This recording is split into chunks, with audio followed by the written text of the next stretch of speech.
Pardon me, Tasha? Okay, now Increase my job is visibility. done. Yeah. Word. And we're live No streaming. way.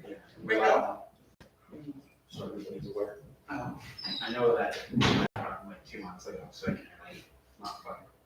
do you know what? I'm proud to say I've never had one before now. First for me too. First. So she'll just let us know if she can, When we're that trying to happens. sign in to watch the live Last stream. Wednesday. We were lucky to do I that. found like the first few days long We back, had a- like the next probably 3 weeks, it's just like, Yeah. but then it got better after Just really tired. Yeah, we can turn this camera No, on and it's face her that. towards, Like, towards the just members of really council, consistent, and like, then she'll be able to see what's going here. where We can do that, or we can do that on the desktop. trade Or even just clearly, I mean, as long as the reach, but if we have to make sure can see her, that'll be yeah. dealing with the meeting, so. Integrate the camera. Start that video. Point towards. She'll need to see Heather. Okay, can you still hear us? Yeah, I can see and hear you. Okay. Hi, Lindsay. So you're a tiny little square on my screen, about 2 inches by 2 inches. So if you wanted to, oh, there we go. I was gonna say, you have to be really extreme waving your arms in the air, please. There we go. A gentle, polite, just holding up your couple fingers. What's up? Important. She photo. Okay,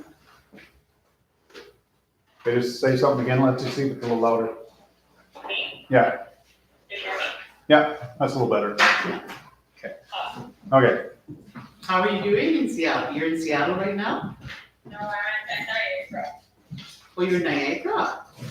Yeah. Oh, nice. I haven't been there for a few years.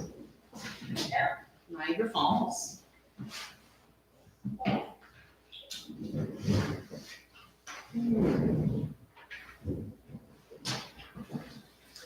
And we haven't heard anything from Jesse that he won't be here, so he'll be here in a moment.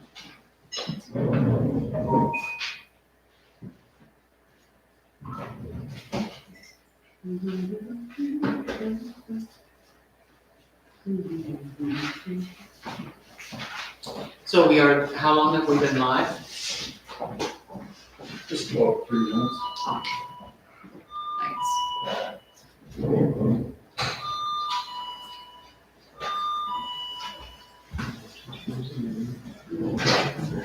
Hello. This one's, this is nice.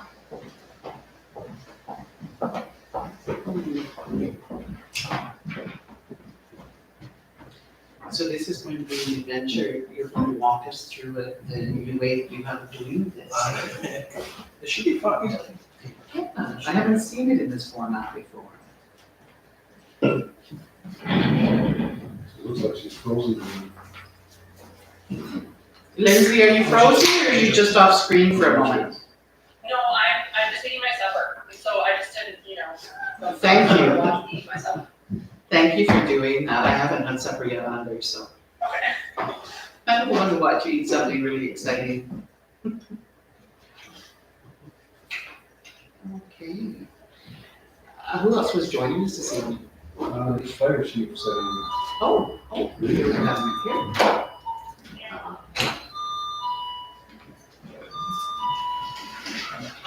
Okay. Hi.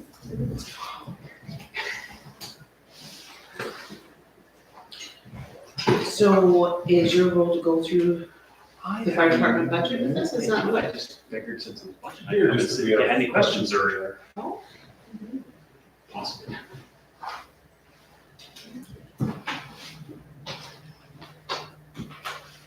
So would it be worth putting a chair up at the table here next to Kevin, or do you think that works certainly there's one.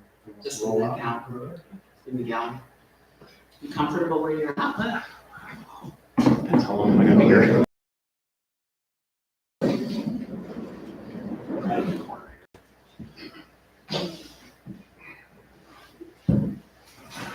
That way, if you need to lay anything out, you can do it. You're not sitting in the heart of the room.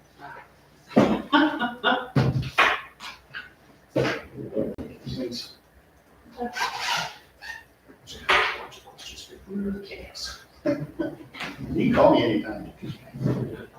Why not? Just- Yeah.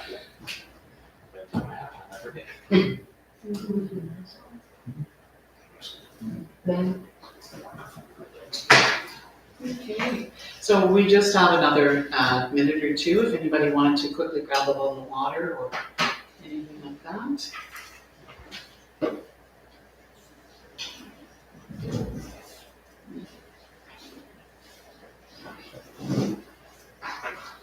Mike, sorry, what was your last name again? Cassie. Cassie, that's right. Just make a note of that here.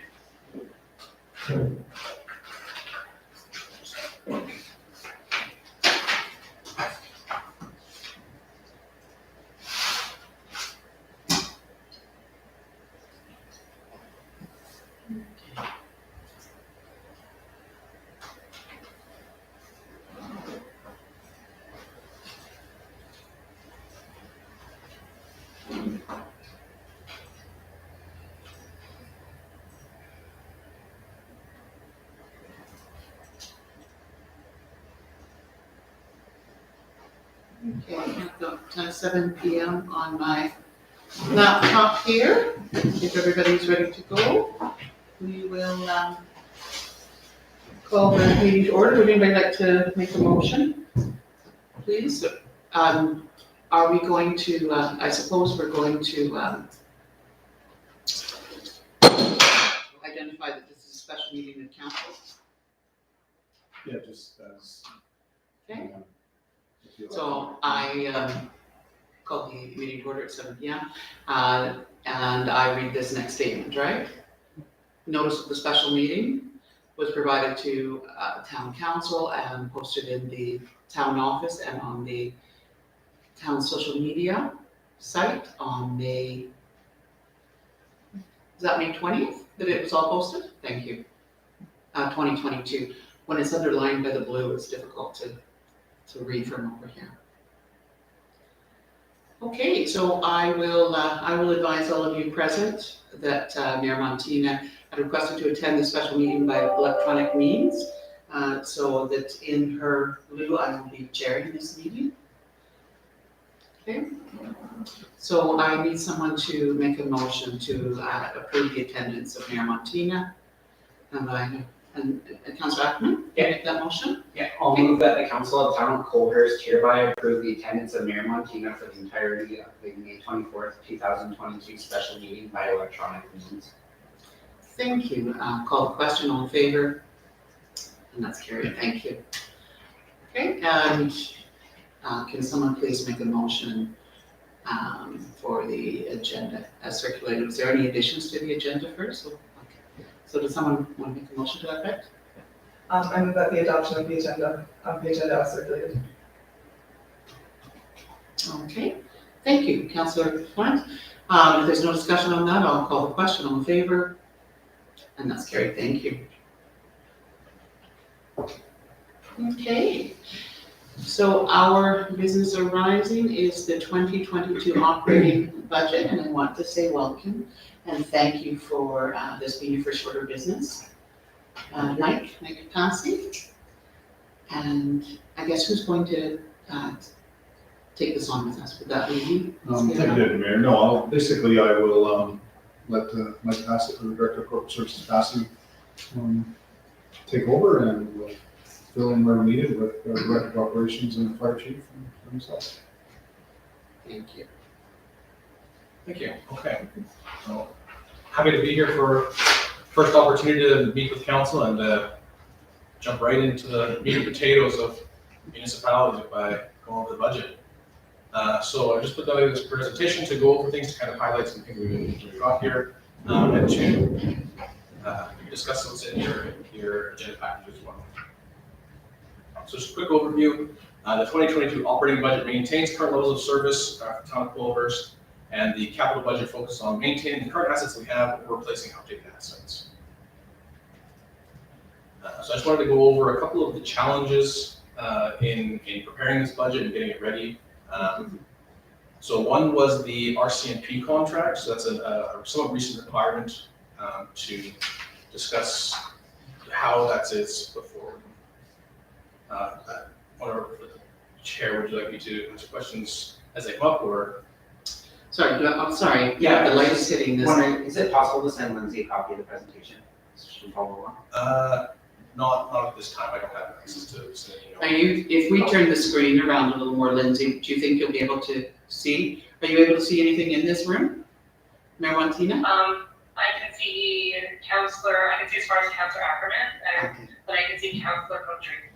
So if we turn the screen, you may be able to see the far wall. No, that's okay, I'll just listen, thank you. Okay. Thank you. So the RCMP contract was one that was put in place a couple of years ago. It's just requiring the town to contribute to the costs of RCMP, being able to run their services here in Coolidge as well. So this is a cost that has an increase over the next few years. It kind of increases bit by bit over the next few years. In 2020, I want to say 2023, 2024, it seems to level out at around the $150,000 mark. Where it was building up to that over the last couple of years and over the next few years up to that point. And so in order to help mitigate that increase, they've been able to have those slow increases over the years. We're also using some reserve funds to help mitigate that as well. So we'll see an increase in the expense for it, brought down a bit by the reserves. But over those years, they will start to merge and meet once they hit that, hopefully that level amount that they are projecting in a few years. So that was just one challenge that was facing, that it's quite a large amount of money that is a new cost for the town and obviously has financial impacts. The other one is the municipal operating support transfer, or MOST. That was a transfer from the province in late 2020 that they gave to all municipalities to help with any financial difficulties caused by the pandemic. And so in 2021, a lot of these funds were used to help mitigate some of the costs and the effects of pandemic, of facilities being closed or loss in revenues. However, these funds they were a finite amount, and so they had to be removed from the 2022 budget. So any one-time expenses that were associated with that grant revenue coming in, those expenses have been removed. There was also about $105,000 in grant revenue that was not offsetting their expenses, and so that was also removed from the 2022 budget, which just causes a gap in funding by that amount. So that's just one of the challenges that was faced in preparing the budget. Next, I'll talk about the requisitions. These are. So, Mike, can I ask a question? Sure. About the most funding? So it was just like a finite amount of money. Because it's kind of spread like throughout the budget, that's where it was used. And so there wasn't many requirements for what municipalities could use it on that? It was pretty open-ended. It was the requirements only to show any loss of funding or different expenses in the report, but it was kind of a front-ended amount that the municipalities were able to then put to wherever they felt best to put towards. But it was fairly open-ended use. Yeah, thank you. So the requisitions, there's two requisitions that all or most municipalities face. One is the Alberta Education requisition, fund education for the province, or part of the funding of the province, and also the Green Acres Foundation that is in this area for senior housing. So for the Alberta Education requisition, the requisition this year is about $46,000 more than in 2021, and bringing the total requisition to about $765,000. And this is a tax that the town has no control over. The province sets their budget, says this is how much we need, and then it is given to the municipalities to collect what they deem is what each municipality must collect.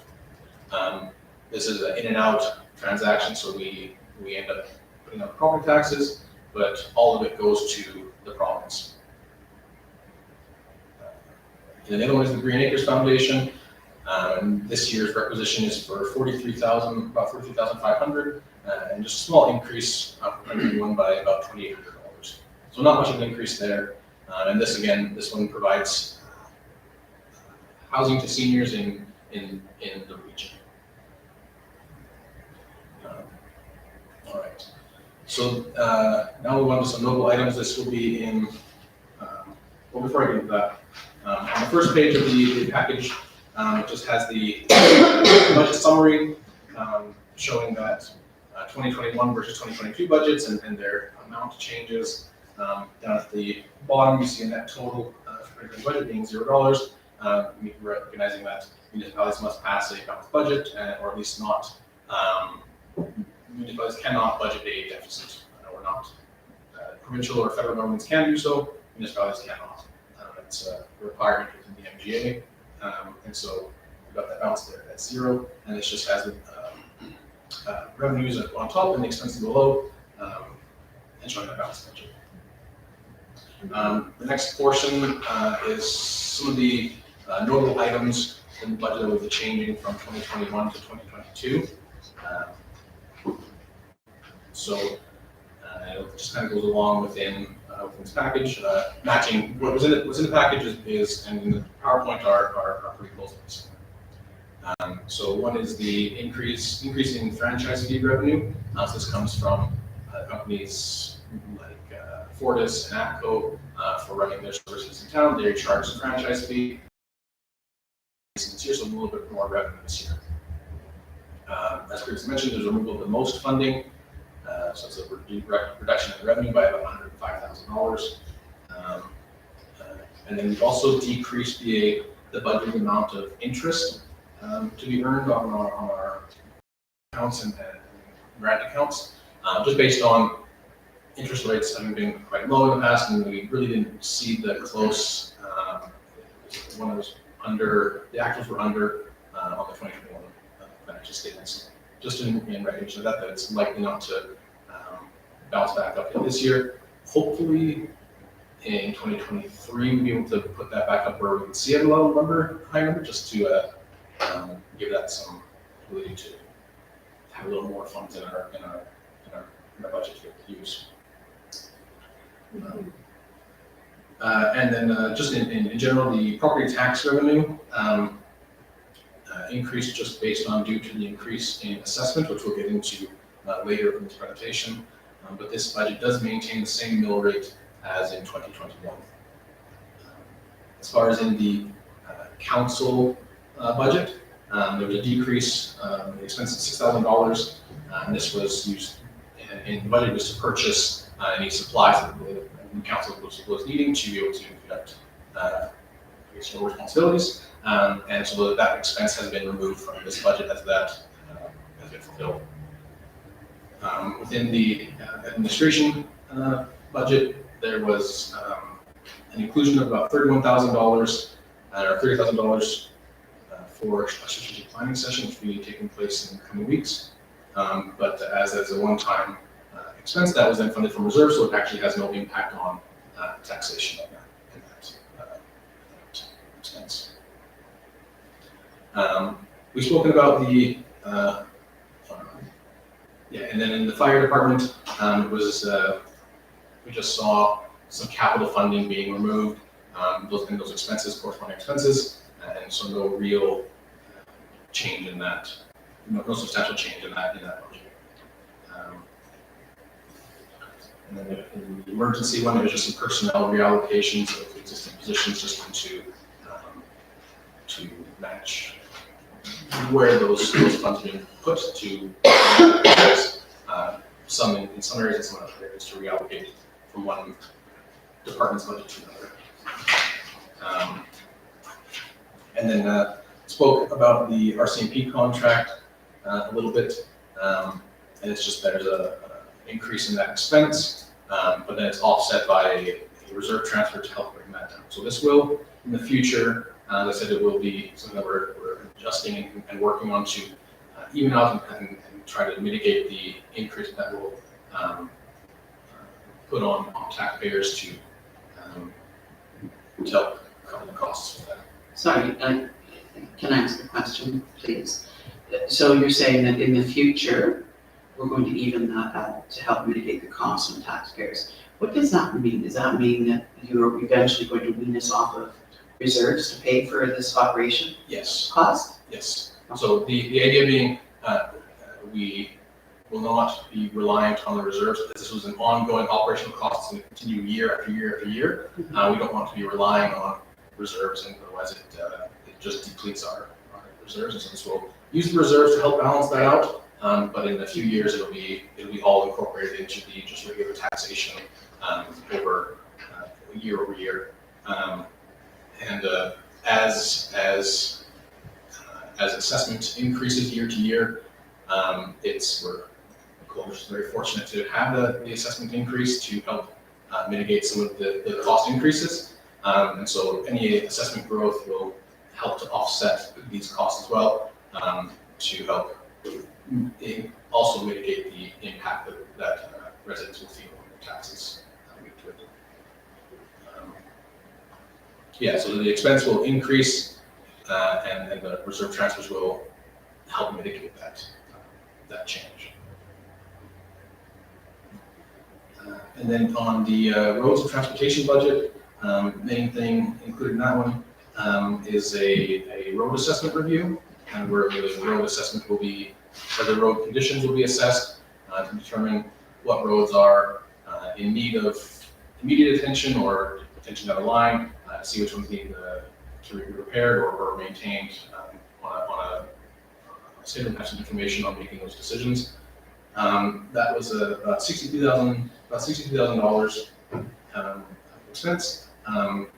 There is a grant application currently in for $50,000 of that, and then the rest would be reserve funded from the roads and transportation reserve. As far as for stormwater and drainage budget, there's a slight increase for the utility revenues.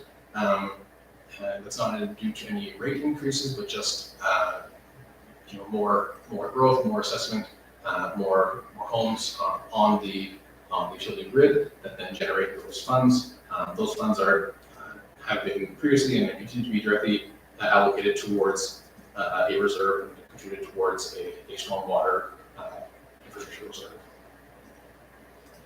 And the same goes for the water budget. There's an increase in utility revenue, and again that is based on just the increasing utility accounts, and it's not due to any rate increases. Councillor Porter? Yes, Mike, on here it says there was a sequential increase of $18,000 with the two items, but under the budget summary, I don't see an increase. Am I reading that correctly?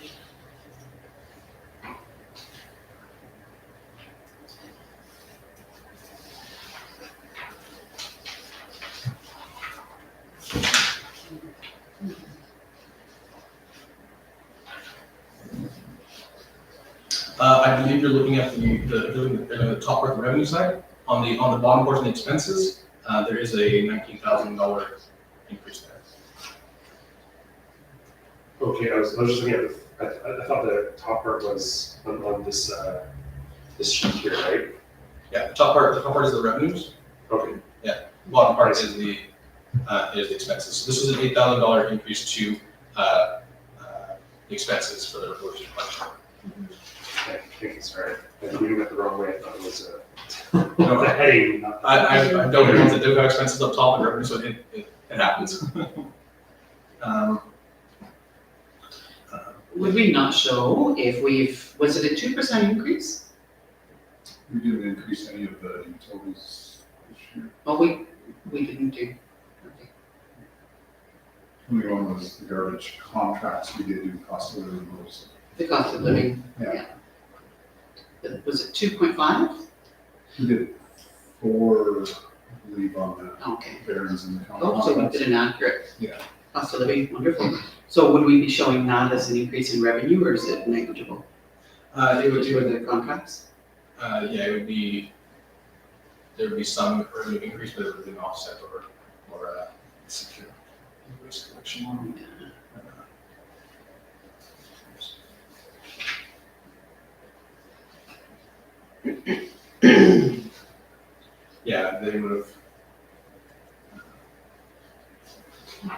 Yeah, I don't have the specific ones, but they would have been, if they're obviously the same, so they'd be quite well. There must have been other revenue that was decreased, that was increased, one that was decreased that offset that. Thank you. So yeah, something with the waste collection, so there's just an increased cost in the processing and recycling materials. This is based off some of the actuals already to date in 2022. They're trending high, so we just increased that one to match that increase. And then furthermore, in the waste collection, we added $10,000 for the parts and supplies GO, mainly due to the increase in fuel costs. Our truck is out quite a bit picking up waste, and so it's the price of fuel these days it's quite high. In the rest of our budgets where fuel is located, they were all budgets that were reasonably, and based on the actuals currently this year, they seem to be well within an achievable amount, and not too, they weren't too low, they seemed about the right spot. And so it's something we'll keep an eye on in 2023 if gas prices continue where they're at, and there would be likely a need for increasing those throughout the organization.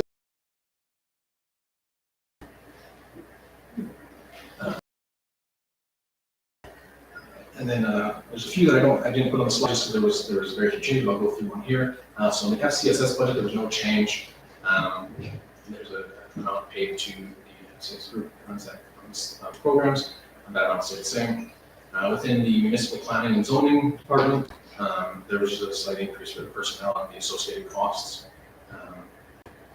And in the community services one, there's a little bit of revenue increase for sign revenue, which I believe is this sign as you go into town for ads on that. It's just a little more.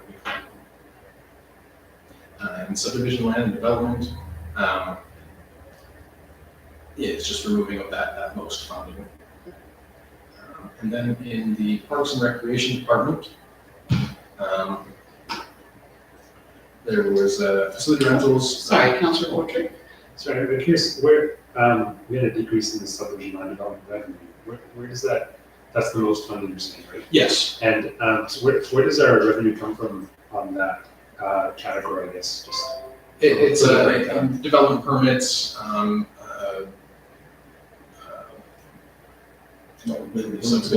all the safety codes permits. Additional development permits.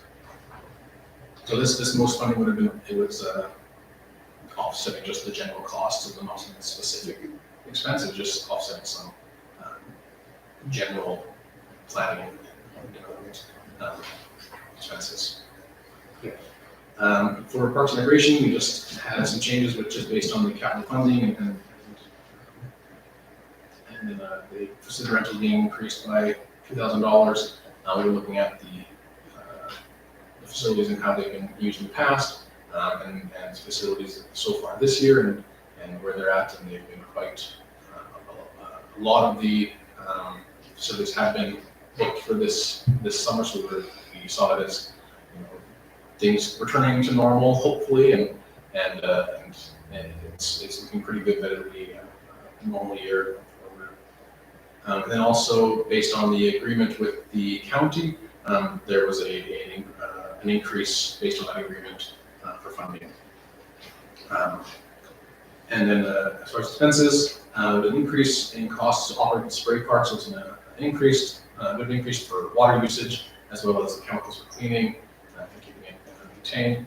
There's a slight increase to operate that new facility based on it was only used, I believe, for about a month or so at the end of last summer. And so we used those and extracted that information out to kind of get an idea for what the whole summer may look like. But again, that's one that will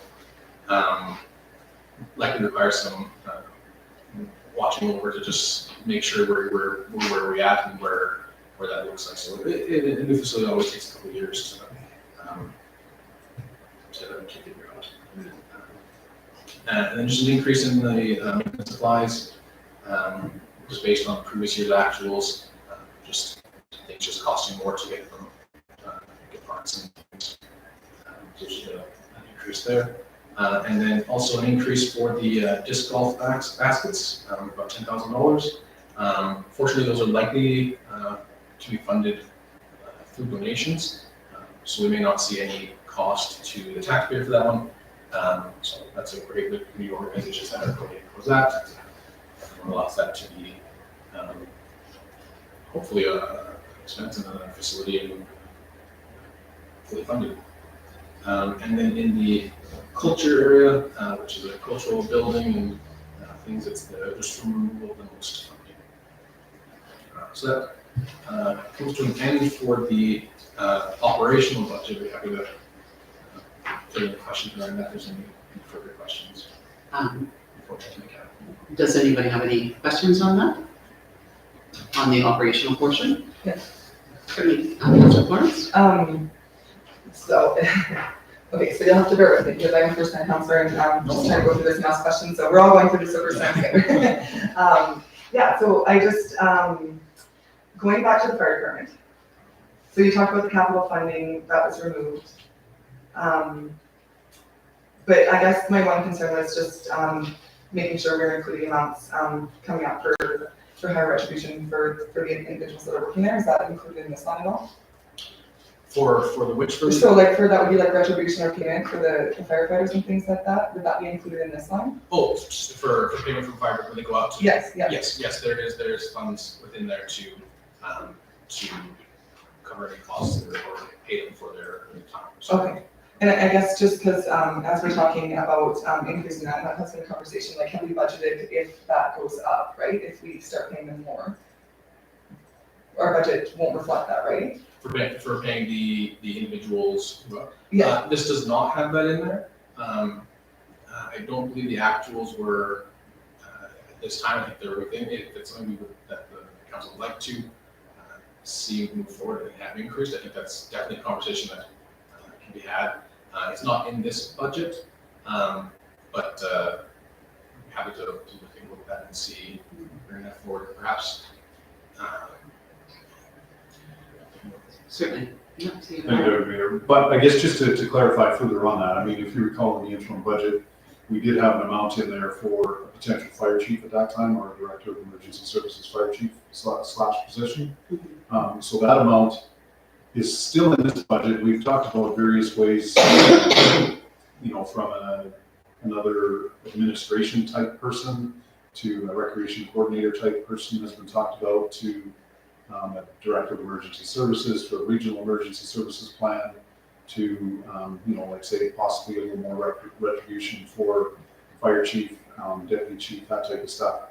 So within this budget, there is roughly $100,000 that we may swing one way or another depending on where we choose to go with some of those things. So in a sense, we have accounted for it on the basis of that. And as well, you look at it in the sense that some of these things, will only take place for half of the year. So that also gives a little bit of flexibility with that monies to determine where we go. And obviously, as you're aware, in terms of the regional emergency approach, we don't have any definite numbers from that yet. I do have another meeting I see in my emails before the end of the month to see a redone proposal, and what kind of dollars might be involved with that. And then, like I say, depending on where we look at with this other position that we talked about recently. So like I say, there is monies in there for that. So just wanted you to be aware of that. Can I ask a question on that? I mean, we're realizing a $228,000 decrease from last year's operational budget for the fire department to this year. And I'm wondering what. That has to do with the capital funding. So the capital funding is rolled into this into the operating budget. Okay. And so that is reflecting the purchase of a replacement of one of the fire engines. Yeah. So that expense has been. Wonderful, thank you. See you, Heather? Yeah, thank you, Deputy Mayor. So with that as well, the fire truck was purchased last year. So that's why the big decrease, it was about a $250,000 split with the county on that one. So that's why the bigger drop. We have, we'll talk about a little bit of some capital items that are in this year's budget, but that's the reason for the drop in terms of the capital on the fire department side of things. Thank you. And Council Florence, you have Thank you. Yeah, so just to follow up for the emergency measures and putting that money amount in for the DES. So that amount is then reflected under the emergency measures line. A portion of it was, a portion of that position that CEO was talking about was split over the fire department and on the emergency services. So depending on how that moves forward, those funds are all available, but they are directed for, in the budget for that type of position, but they could be shut down depending on how that moves forward. I guess I'm struggling with like you said, like the actuals being written and that not being written. So that's just where I'm coming from. And just being transparent and stuff with what we budgeted for. Yeah, when we were doing the interim budget, it was a line by line that we were going through. And I think that's kind of the challenge, is going from that to something that is, that's just a little more of an overview.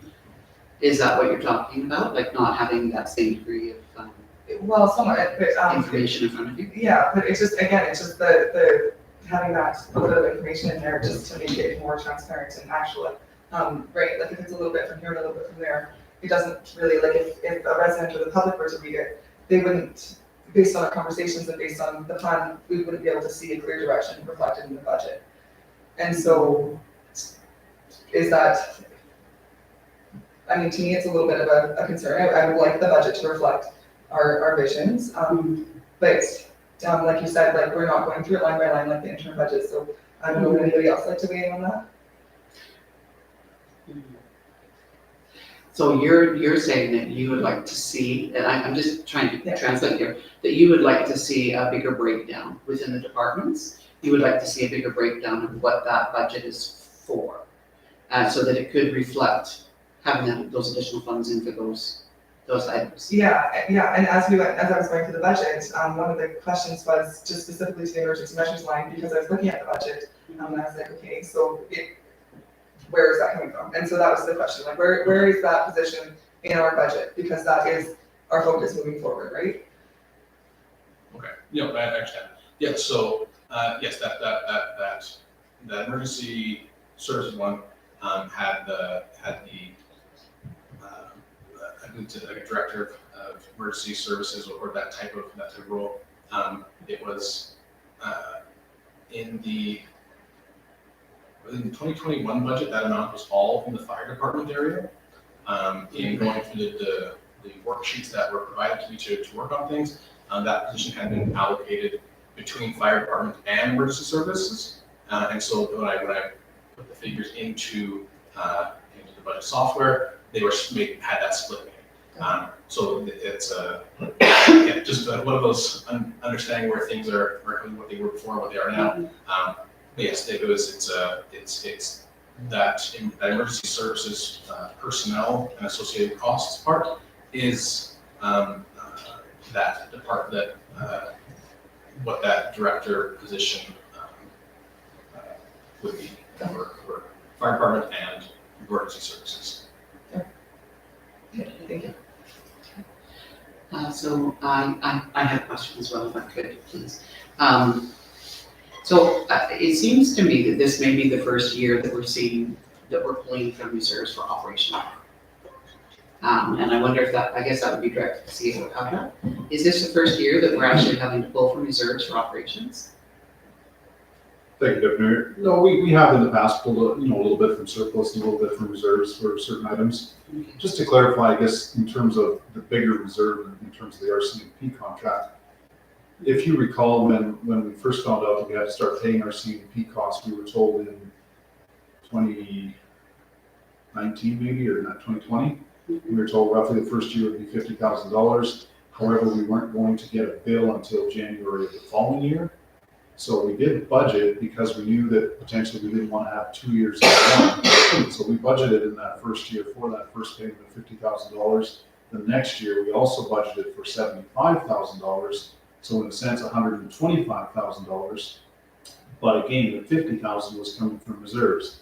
This year, same thing, you know, we have the 75, but now it's going up to $100,000. And again, because we didn't get the bills till into the new year, because it's based on the federal government's year end, then again, it wasn't paid in 2021, so it was put into a reserve, what we budgeted last year, and that's how we're offsetting part of that in this year. So it sounds like it's from reserves, but it's really not, because it was budgeted in previous years on that basis. And some of the others are fairly small amounts, and, you know, even the, I think the other one was mentioned, strategic planning or whatever. That's right. That's another example of something there. And again, it was just, like I say, traditionally, we don't do a whole lot from reserves, mostly capital, but we have done sometimes to balance the budget for surplus the odd time, and smaller amounts in certain capital items. In particular, we've used some reserves depending on the nature of what it is. And so I mean, I trust implicitly that, you know, that won't continue. So I appreciate hearing you say that eventually we'll roll that in. Yeah. Thank you for that. Did anybody have any other questions before we chat? So going to the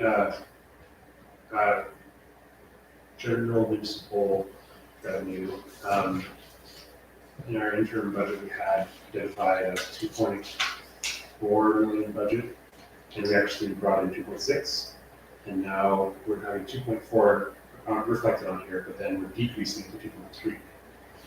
So we actually went up 200,000, but we're actually budgeting 100,000 less. Could you explain that a little bit more for me, Blake? So the 2021 budget 2.4 and this year it's 2.3 is your question? Yeah. Yeah. Yeah, even though we actually were higher. In our intern, Intern.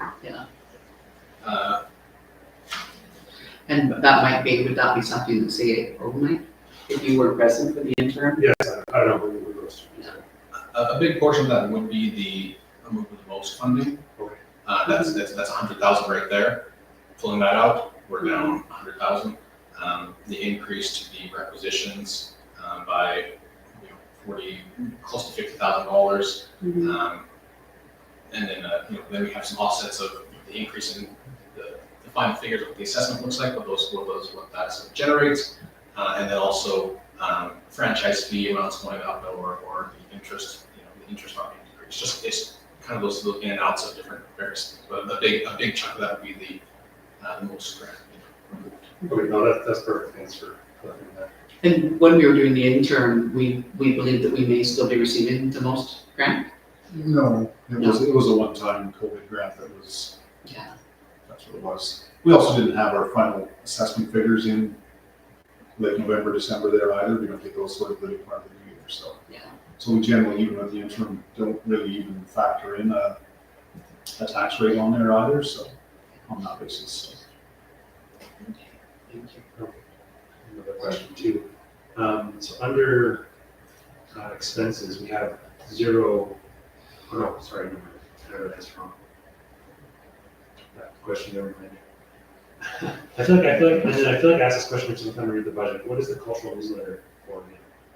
It's pretty thousand. I feel like I asked this question before, but I don't remember what it's for. In that line, there is a reserve transfer for about close to 30,000. It was one that I just, without getting a little more, I just think it needs to be moved from that specific jail to even just the other cultural buildings facilities. It's more in line with that rather than the newsletter portion. It's just in the I see. Cultural / newsletter. yeah, and without going too far into our accounting software and our budgeting software, it's just there's the function 74 is cultural, and then it breaks off into those two different things, and it's just whenever we broke up that over the years things have changed. I'm not sure, but it's just that transfer should just be in that other the other section of the 74 function. So it's just I noticed that and it's it's gone out, so okay, well, if they ask, I know the answers. But it's just one that needs to be All the answers. just reallocated to the proper account. Yeah, I was gonna add to that too, because just, reading it again, as a resident or, in being transparent, that it is reading that it costs $30,000 to put on a newspaper. And so that's, yeah, I'm glad that you recognize that and change that. Thank you. And Councillor Ackland? Yeah, I got a few questions. First, I want to say thanks for diving in and taking on the budget when we first started. We appreciate that. One of the things you mentioned was with our CMP costs, you're talking about reserves used to cancel out the rising costs. How many years do you foresee us using reserves to kind of lower that cost, and what impact would that have on the reserves that we're using for that? It would be about, if it's 2022, my model has it being up by 2025. So it's just a few years. It's just using the funds that have been generated in these last couple of years that were kind of in those lower amounts to set it off. And so ideally by 2025, it would be rolled in completely into taxation.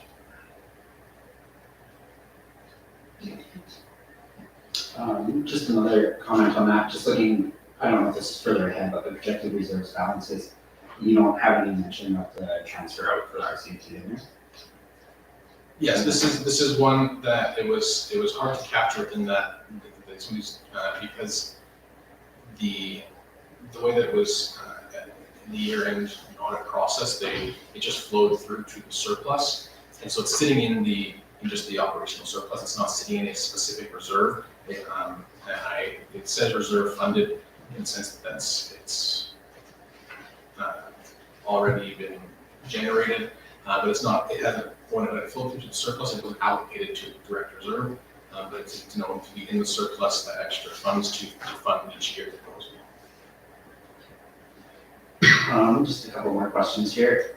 I'm guessing that the transfers to the reserves are within those line items on the budget summary page, not specifically broken out. Okay. I guess is it the same for the transfers to capital budget from those as well? Yeah. Okay. And then I know you kind of briefly touched on it, but are reserves making any money for us, or are they just kind of so little that it's negligible? No, they do generate some interest. They are, depending on the balance in them, a couple hundred to a few thousand they generate, depending on what their balances are. Okay. And then previously you also mentioned this budget is balanced, maintaining the service levels that we have within our community at this time. Do we have a formal service level list, and kind of if we had changes to that, how it would impact the budget? Is there anything that we would have that might show kind of how they change? I'm not aware of the details exactly what those songs are. Okay, thank you. I think that can be something that we visit over the next year, right? Like exploring if our service levels are where we want them to be and how that might impact the budget. Thank you. Can I, if I might, before Councillor Torrance, I just wanted to go to Mayor Montina and ask if did you have any questions on this budget before us? No, all my questions are answered by all of you, so thank you for doing that. Oh, wonderful, thank you. Okay, so Councillor Torrance? Yeah, sorry, can you clarify again, on the stormwater,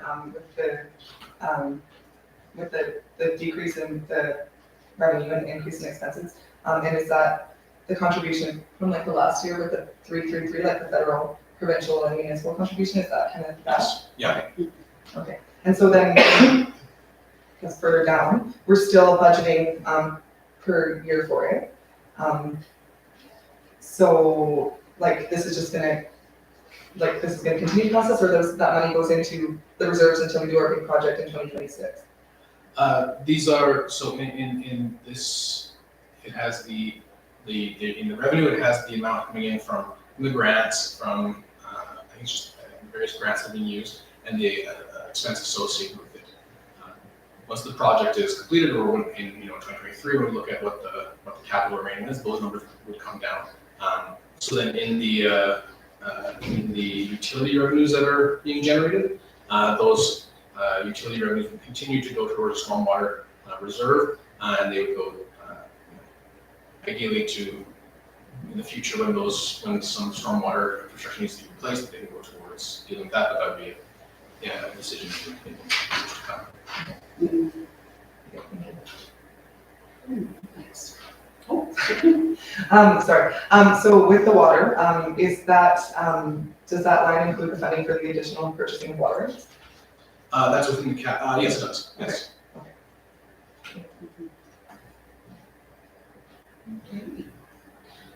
please. Sorry, I You I know just what? want to give space for everybody else, okay. This is our first budget together, and so I'm excited at the amount of interest. Okay, so I have a question about the garbage. The revenue has stayed on budget. Yet the expenses have increased for the year 2022. So I assume that it's for the exact same garbage truck, how much it costs to purchase a garbage truck. But then when I look at the forecast, there is no extra revenue being generated. But there has been talk of increasing garbage revenues by servicing other communities, selling the garbage truck, but that doesn't seem to be projected in future revenues. So I'm wondering about the need for a new truck versus the desired revenue. I've asked this before, I'm gonna ask it again. Why do we need 3 garbage trucks? I just want to briefly touch on the need for a clear RFP from staff for these larger capital projects. But just with that garbage truck, I did want to have a little bit of a discussion about it because there's other areas such as like agriculture, where we could maybe spend a little bit more money and a little bit more focus. Yeah, I'm not sure that there has been enough of an argument or justification as to some of these bigger projects. And so then I see it coming from unrestricted surplus, and it was like, what was, I guess, the thought behind that?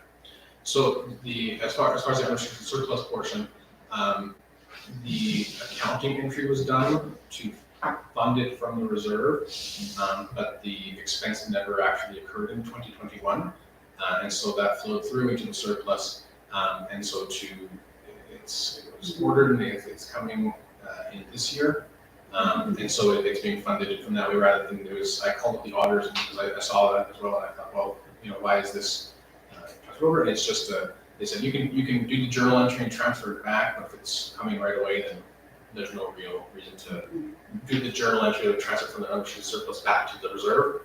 So when it arrives, it will just be paid, and the journal will be done for the payment will be done and funding from the unrestricted surplus. So. You know what, and thank you for that, but I'm going to ask that we maybe sort of go through those first and then we'll ask the questions, because some of them might be answered as we go through that part. So, sorry, my question was, what for this part was specific to the budget reflecting as the expenses being much higher than originally. But yes, I do have further questions as well going down. Yeah, and as we go through, if they're not answered, then just please feel free to ask them, but. And so this one was, about operating, I guess. Oh, sorry, I was looking down the page where it was talking about where it was coming from, and I thought, well, I wanted to have some good discussion on that part as well, right? Definitely. That part. So, the material that we've covered, if there's no more questions, then maybe we'll ask you to continue on. And did you anticipate that you have so many questions? I love it. Always. I love it. Yeah, certainly, Councilor I Porter. have more questions Oh, for about sure. the operating budget. Bear with me, please. Sorry. Sorry, not sorry, actually. So with under FCSS, that would be, sorry, where is the FCSS line? So Line 51, are you talking? right, yeah. So that 22,000, that's just a requisition for FCSS. So where is then the YWCA summer programming coming out of? Which line is that coming in?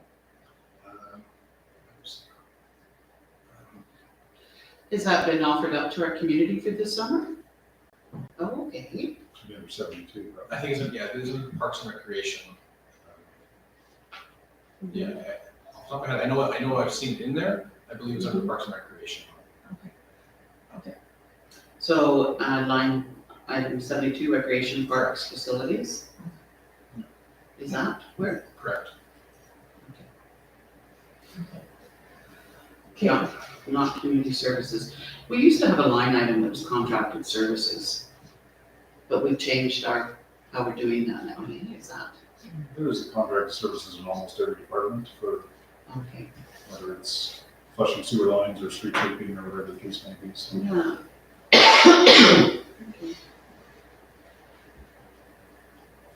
Okay, and then, sorry, I just have a few quick questions left. No, please go. So for Recs and Parks, there's been a decrease in expenses by 389,042, yet an increase in costs. So I was just wondering if you could provide a little bit more context to this. So a decrease in revenue? So there's been a decrease in expenses for the Recreation and Parks line, Recreation Parks and Facilities. And then there's been, I was just wondering about the context of that because there's, we've had an increase in allocations in the county and we've had an increase from facility rentals. And so I was just hoping to get a little bit more context on that. A large portion of that is, excuse me, is the capital part, so of the constructing the spray park, constructing the trails. It's rolled into there as well. And so it's mainly that. Outside of those capital ones, it would be these, the facility rentals going up, the rec increase for the agreement, and then some higher expenses being the increased operation for the spray park, the maintenance supplies for continuing the parks and the recreation facilities, and then the disc golf baskets as well. Okay, thank you. I guess my one concern is that there's just not enough focus on this area and that it's kind of being reflected in the budget because that 389,000 reduction is just $89,000 less than the garbage truck. And so I just want to point out that our budget reflects our priorities. So when we talk about prioritizing agriculture and community services and things like that, I'm not sure if our budget does. And so that's just something I'm gonna keep a pulse on moving forward. And I think it's important if I could mention, when we're completed our strategic planning, and we identify priorities, we can adjust this in the future. Am I correct in that for any kind of capital projects? The 2022 budget you're talking to adjust? If there was something that came up that of imminent need. Yeah, I mean, budget can be amended for sure, so. And so we're going through this exercise, not having had our strategic planning session yet, Yes, yeah, thank you. because I agree with you on that as well. Yeah, thank you for bringing that. About the buildings, so we've seen a decrease in revenue, spending increase in fees. I know that we put that post out a little bit, and you talked about the hall rentals going up, so you're forecasting that will go up? Yes. Okay. Okay, awesome. And then I just was wondering, just lastly, with the net total, so our revenue is just a tiny little bit higher than the expenses, so like, where does that revenue go? Just that little 577? Sorry, Or is that even a higher revenue, or am I just, I'm just. well, sorry, that's the change. Oh, okay, Yeah, that's the change, okay. So yeah, it was, last year it was budgeted at $577 surplus, this year's budgeted at 0. Oh, okay. And then this is the change that it's budgeted at $577 less of a surplus. That was a tight budget. So, and just to clarify, so it's, when we talk about like overall budget increases, it's just maintained. Yeah, there's various costs throughout, insurance, insurance costs go up. But as far as what's services are delivered to residents, there's no increase or decrease determined as saying we're gonna plow the streets at the first sign of a single snowflake. There's nothing, it's those levels will be maintained. Thank you. Okay. Were there any other questions, or shall we move along? Okay, wonderful, thanks.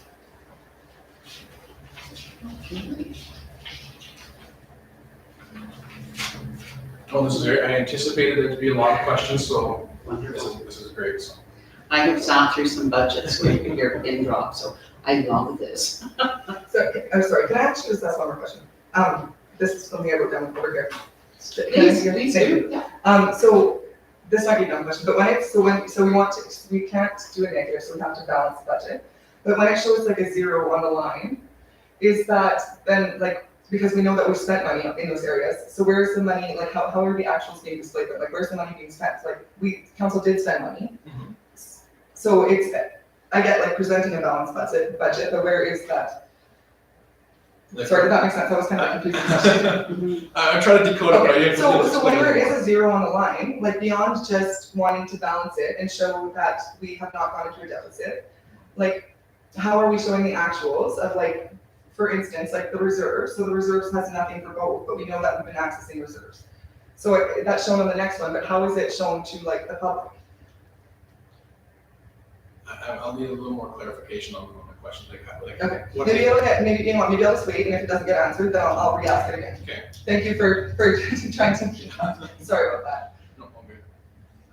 Yeah, so just the next page of the package, just, it's, we have the 2020 budget 3-year plan, which we kind of looked at a little bit as we had this discussion. It is a requirement, a new requirement, well, over the last few years, for the Municipal Government Act to have a 3-year plan as well. And so this is, some of these are, I wasn't able to, give as much attention to the 3-year plan as I would have liked. But this does show, it does have some inflationary costs added to certain things. It's the idea is to help give an idea of what costs are going to go in the future and be able to throw in some of the bigger items, the protective services with the RCP contracts to kind of recognize some of those. And so hopefully over as the years progress, we can really get a good handle on the 3-year forecasts and the plan as well. It just makes budgeting a whole lot easier as well because you have your year right there and it's just tweaking those ones as we go along. But yeah, that's part of one of the MGA requirements is passing a 3-year plan as well. So then, yeah, we'll jump into the capital budget. So this is the same spreadsheet as you have in your agenda package. It just lists some projects, some of our carryover projects from previous years, and still and just completing them, or some of them were delivered in 2021, and so they had to carry over to 2022 year. And so yeah, we'll go through them, and if Kevin hears me saying anything that's still not quite right, I hope he jumps in to correct me on some of them, and that's something their CEO has. So we start with shop additions. This is just to, I believe, add some more space to store some of the equipment that needs to be protected from the elements, as well as upgrading the animal kennel within the shop, as it's the current one is small and not a lot of Inadequate for our needs. yes. And that one is funded through the MSI grant from the province. The next project is the solar farm project. So it's putting up solar panels, I believe, up by the lagoon or wastewater collection area.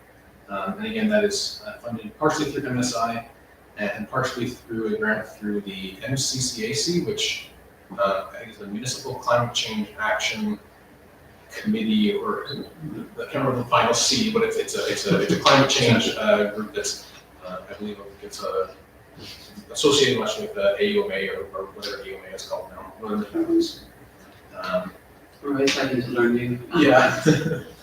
And then the next one is the water rates. We have a budget of $560,000, but this was as things come available, it would be whatever we can get, we would use. Whether we can get that amount is remains to be seen, but it's budgeted to be able to get that. Do we have some already that we're purchasing? What's the actual cost on that one? About $80,000, I think, roughly. 80,000? It's 25 acre feet is what I, Okay. And so that would be reflected in this as well. And it would then, come out of those monies for sure, yeah. and then the balance is just Yeah. being held for Future trying to find some. years of pain. And then the next one, the garbage truck, which we discussed a little bit. It was one that was previously in the 2021 budget. It was ordered, I believe, but it wasn't able to just supply and demand, and their supply chain was not being able to get it here. So it was the accounting transaction was done. That's why it was moved into the unrestricted surplus. So it's funded from unrestricted surplus just because it was moved out of the reserve. But it's kind of accounted for. It's just a weird accounting entry that happened that just, it made it from there rather than from the reserve. And then we have some sidewalk projects along 6th Street, funded from the CCBF, or the Canadian Community Building Fund. That is the new name for what was known as the Federal Gas Tax Fund. They changed that just in the last few months. They just changed the name, but it's the same grant, same parameters. And then also be some tile drain replacement on Spruce Drive, and then recrowning of the gravel portion of R22-3, pretty much all from that same grant funding.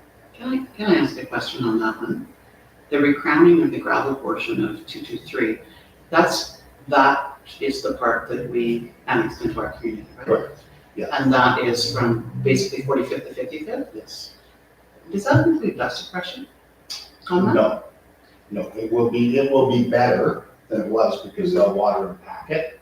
Okay. But basically the road has failed, so it's actually an inverted crown, so it holds water every time it rains and it's degraded because it just turns into a super mess. Okay. So we're reshaping the road, we're gonna have a drain to it, a crown, so that the water when it rains will drain off. And of course, when they do that, they will pack it. Lethbridge County does have a program for county residents that they get a deal from the county to add dust suppression in front of their properties. Okay. And the county has assured me that they will do that for the residents on the east side of that road, Okay, good. on our road, if they request it and pay for it. Okay. So if because there's a number of people on that end of the town that are sort of saying, with the increased use on that road, that there's a tremendous amount of dust. Yeah, it will improve that. Perfect. There'll be some drainage and operational, when they do it, like I say, they'll wet it and pack it and roll it once it's recrowned. So the road will function better. Oh, that would be good. People will be There'll happy be with that. some fresh gravel as well. Thank you. And then the final one is infrastructure. Heading is the construction of wetlands, still ongoing, and so we budgeted $5 million this year, 1.5 million from the MSI, and 3.5 million from a few other ones. So 2 million from the Building Canada Small Communities Fund, 982,000 from ACRP, and then 518,000 from our own offsite levies. Under Parks and Recreation, there's a new mower funded from MSI. There's the Spur Park is on here, as there is just some projects completed, but there's some funding that has to be still paid out, so it's still within budget. This isn't more construction on, it's just funding what is already done. And then some walking trail, fence for walking trails from MSI to the tune of 40,000. Under protective services, there is budget for some extrication tools that's partially funded from our own reserves, our fire reserves, and also some of the county funding that they provided for that. And same goes for the engine 401 replacement from our own reserves and partially from the county's agreement to pay for some of those costs. And then also some SCBA's, or self-contained breathing apparatus. Again, funded from our own fire reserve for $40,000. So the extrication tools, we don't have those tools currently? We do. Oh, we do, which Yeah, they're the 15-year lifespan. So these ones are 15 years, so the new ones will come in and then these will bump down as our second backup, and then our backups will probably, well, we'd like to sell them off, but nobody wants that stuff anymore, so it's a possibility of having them as a reserve set in case both our backups fail, but yeah, it's just a 15-year replacement plan on those. Can I ask a question as well about engine 401 replacement? Yes. Is this a carryover from our purchase of our fire truck, or is this a different? Nope, this is a different, so engine 401, this is the old terminology, it's actually Wildland 21 now because we Okay. renamed everything Yeah. last year, but it is our grass unit, so same thing, that's at a 15-year lifespan for a frontline unit, so it's at its Service life, it's still a good truck, so we're actually gonna repurpose most of it and have it still as a second backup, but it's at the end of its lifespan from frontline apparatus. So that was part of the scheduled replacement between the town and the county through the old contract, which is why they. And so within those contracts, we know each year how much we're supposed to be putting into reserves, so that when these things come up to their 15-year lifespans, we have the funds available to purchase, right? I believe so. Or for the most part, unless we get a big jump like our fire truck. Yeah, thank you, Deputy Mayor. Under the previous agreement, there was a built-in schedule that sort of showed that in X number of years, and Yeah, here's what both parties were putting away. With the new 3-year agreement that we entered into, that's not the case. They did put in the previous schedule to go for the 3-year period that was in the old one. They paid us out those monies on the basis of that 3-year period. With the moving forward, they've said that basically by now we charge them at Alberta transportation rates when we respond to the call for the hours that we respond. So the indications are that that should generate monies a little bit more than previously, which should then be utilized to put into reserves for capital, and that there won't be so much that one-offs put away for capital necessarily from the county, but possibly in looking at a new agreement 3 years down the road, it may entertain that. But the intent is to utilize that extra monies received from the on-call revenue to put for reserve. thank you. So we'll probably have that conversation at a committee of the whole, to change it in the contract. Well, we've signed it, Yeah. you know, last year there for 3 years, so. Yeah. So I say the county could pay out whatever was allocated in 21, 22, 23, I think. And that's why we've done 130-some thousand out of projects that were identified. Yeah, because I thought it looked different for grassland fires, because we don't, I mean, traditionally, we don't have grassland fires in the town of Coldhurst, right? Not usually. And so primarily that truck is to respond to county calls Yes. or any of our sort of our partner agreements with other. And I believe originally when that truck was first put out, we were the first one in the county 50 years ago, and it was funded 75% to county, 25 for us. And then everybody moving forward, I believe was 100% county. But I'm not sure on that. Yeah, and so now we're purchasing it and we are paying the 87,000 and the county's paying 113 basically. Yeah, we in fairness, put the price up a little bit from what was in that schedule too, on the basis of stuff being possibly higher if you want to go to tender, so. Yeah. Hopefully it may come in under, but I doubt it. Okay. Okay, thank you. Anybody else have any other questions on Councillor Ackerman? Thank you. Just talking about the solar farm project there, I noticed the numbers that we have in the budget are $190,000 this year. When we look at the MSI breakdown, it shows $125,000 from that. In March, we did pass a motion and the reduced cost of that should have been around $92,000. So I feel that those numbers are a little bit out of date. I think that they should be updated, just to have an accurate representation there. That was just from the March 8th committee of the whole meeting, where we were looking at that.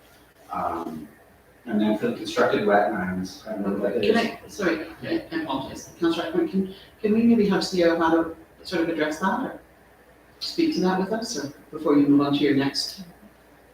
Yeah, thank you. I know it came in at about 155,000, and then there was some additional stuff on there, and then about a $64,000 grant, if I recall, from MCCAC.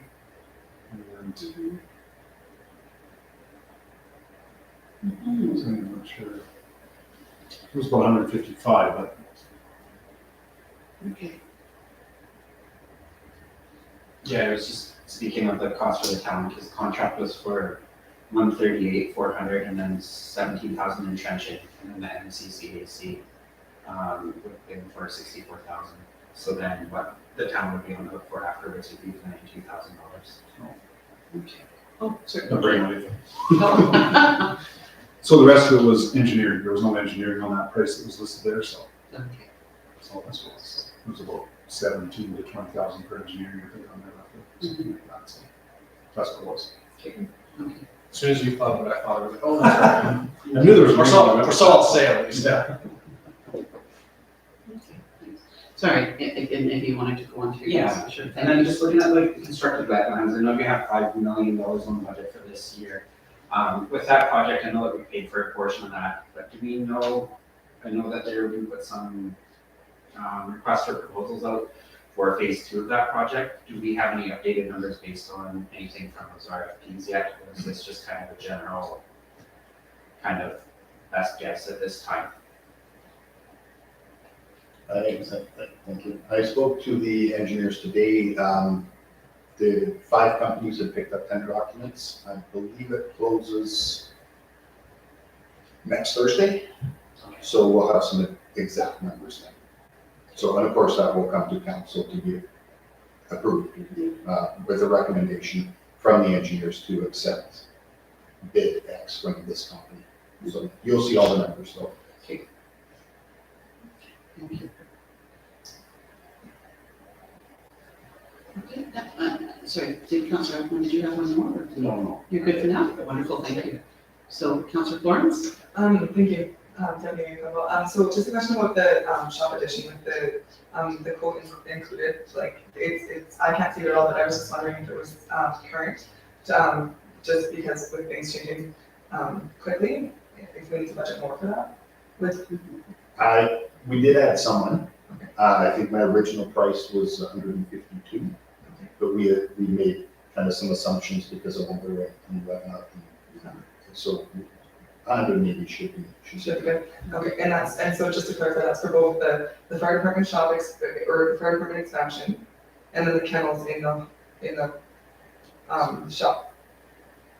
This would be a 2-bay expansion to our public works storage shop, and a new facility for dogs and cats at our number 1 public works shop. So this is not a fire department extension at all? No.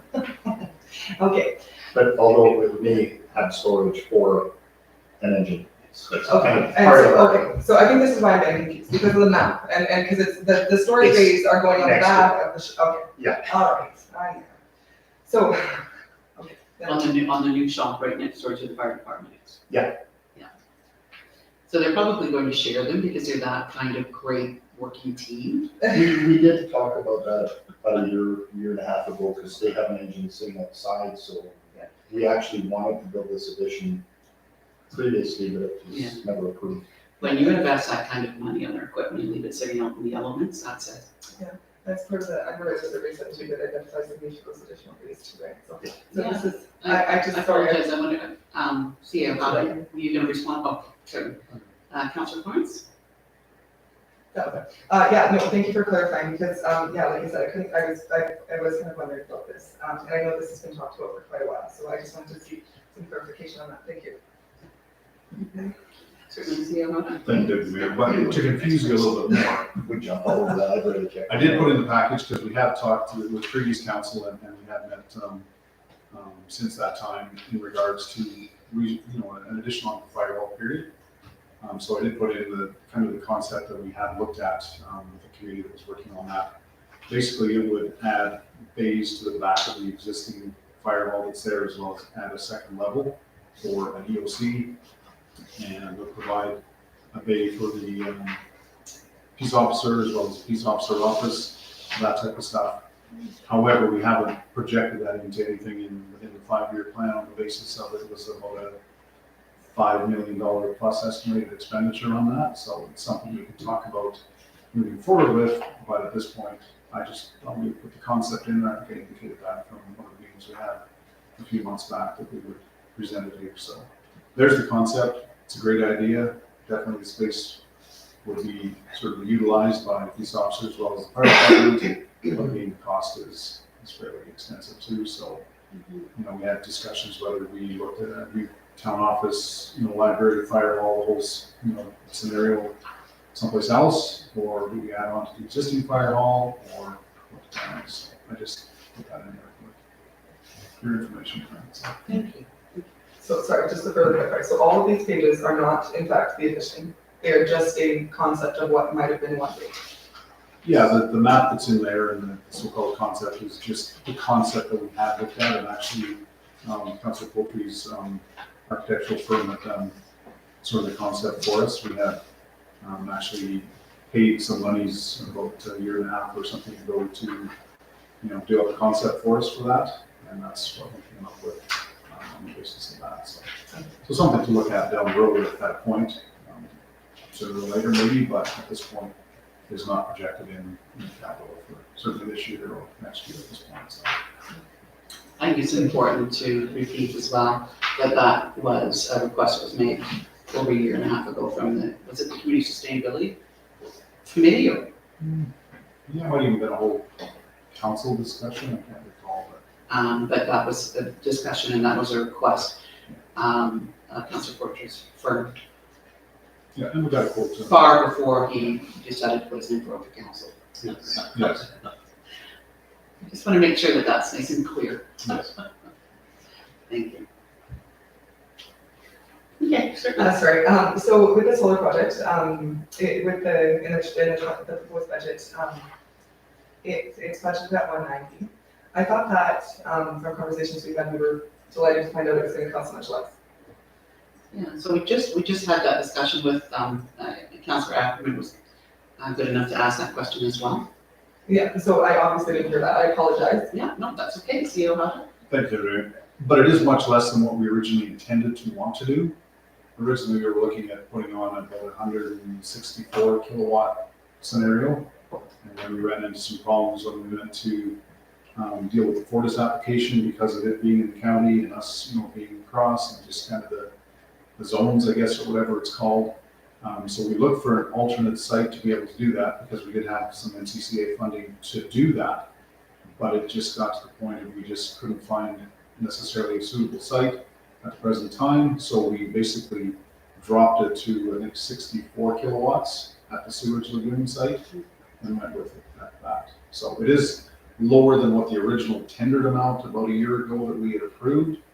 However, we then chose to pull back because of the difficulties in finding an alternate site at this point in time. I guess my question is more coming from like showing the actuals in that. So this is more about just showing what we're budgeting, not showing the actuals. Yeah, this is the estimated, like I say, on the basis of what Councillor Ackerman's had indicated. The more recent numbers plus the engineering on there is 190 to do the 64 kilowatt project. Okay, thank you for clarifying that. I totally missed that perspective. Okay. Was there any other questions on the items before us? Mayor Montina? Thank you. Just for clarification, and I may have missed this, but with the shop additions, so we have $180,000 for that, and then there are those renderings. That's not the same thing that we're talking about for this, is it? Or is it? No. It is not. CAO had indicated that he put those renderings in just as a concept for an expansion on the fire department. Okay, And that isn't represented in this budget, that's just for future conversations. okay. And so the shop addition, like, we're referring to like the shop that's over by Myers Park, is that correct? That is not. No, it's to put 2 new bays onto the new public works shop that's along 55th Avenue, right next door to the fire department, and also to upgrade the facility for the dogs and cats. Oh, great, thank you. Yeah. Thank you for the clarification. I had one other question too, just in regards to the other column. So like when we're looking at like the solar farm project, as well as the constructed wetlands, we have those dollar amounts within the other. I'm just seeking clarification on what that means for each of those. Thank you. So in the other column, the $64,000 for the solar farm project, Mike, can I ask you to? Sure. Yeah, the 64,000 for the solar farm project is from the MCCAC. It's a grant, the Municipal Climate Change Action Center. That makes more sense. Yeah.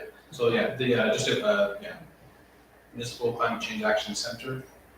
And then for the constructed wetland, the 3.5 million is made up of 2 million from the Building Canada Small Communities Fund, 982,000 from the ACRP grant, which I can't remember what the acronym stands for, and then the 518,000 from offsite levies. Okay, great, thank you very much. You bet. Did you have any other questions? No, that was great for me, thank you. Thanks. Okay, and Councillor Portrait? So the, under Parks and Recreation, we have the walking trails and fences. That is actually not for a walking trail, we're just upgrading, adding those fences and the signage. Is that the? Thank you. So if there's no more questions on this portion, shall we move on to the next, the next item, the capital project planning document? Oh, sorry, Councillor. I do want to have a conversation about the garbage truck, but if we can have it under the next, on the top of, that would be okay. The next If meeting. we can talk, no, sorry, under the capital. Capital project planning planning? section. Sorry, I found the letter. Thank you. Yeah, no, that's okay. For sure. Did you want to speak to the rationale for the garbage truck purchase now, or did you want to wait until we do the capital project planning discussion? And I'm not sure who would speak to that really. CA O'Connell? Thank you, Deputy Mayor. We may as well have a chat now. I mean, certain times anywhere there. I guess in simple terms, I guess basically similar to the fire department vehicles or whatever, we budget for, it's a heavily utilized vehicle, runs every day, lots of mechanics, lots of hydraulics, lots of whatever. So I think we have about a 10-year life forecast on there. 10 to 15. No, I think it's 8 or 9. Yeah. Based on recommendations from other communities, that's when you get to breakdowns, repairs, and we have contracts to fulfill with Lethbridge County, Barron's, Fairview, Monarch, and the city. That truck's running 40 hours a day, things wear out fast on it. So 8-9 year replacements, so Kim does budget so much a year in reserves. Yeah, so within that $30,000 to $35,000 a year, we sort of budget for replacement so that it is there. And then we do have to back up because of our division of services to the county and Barron's.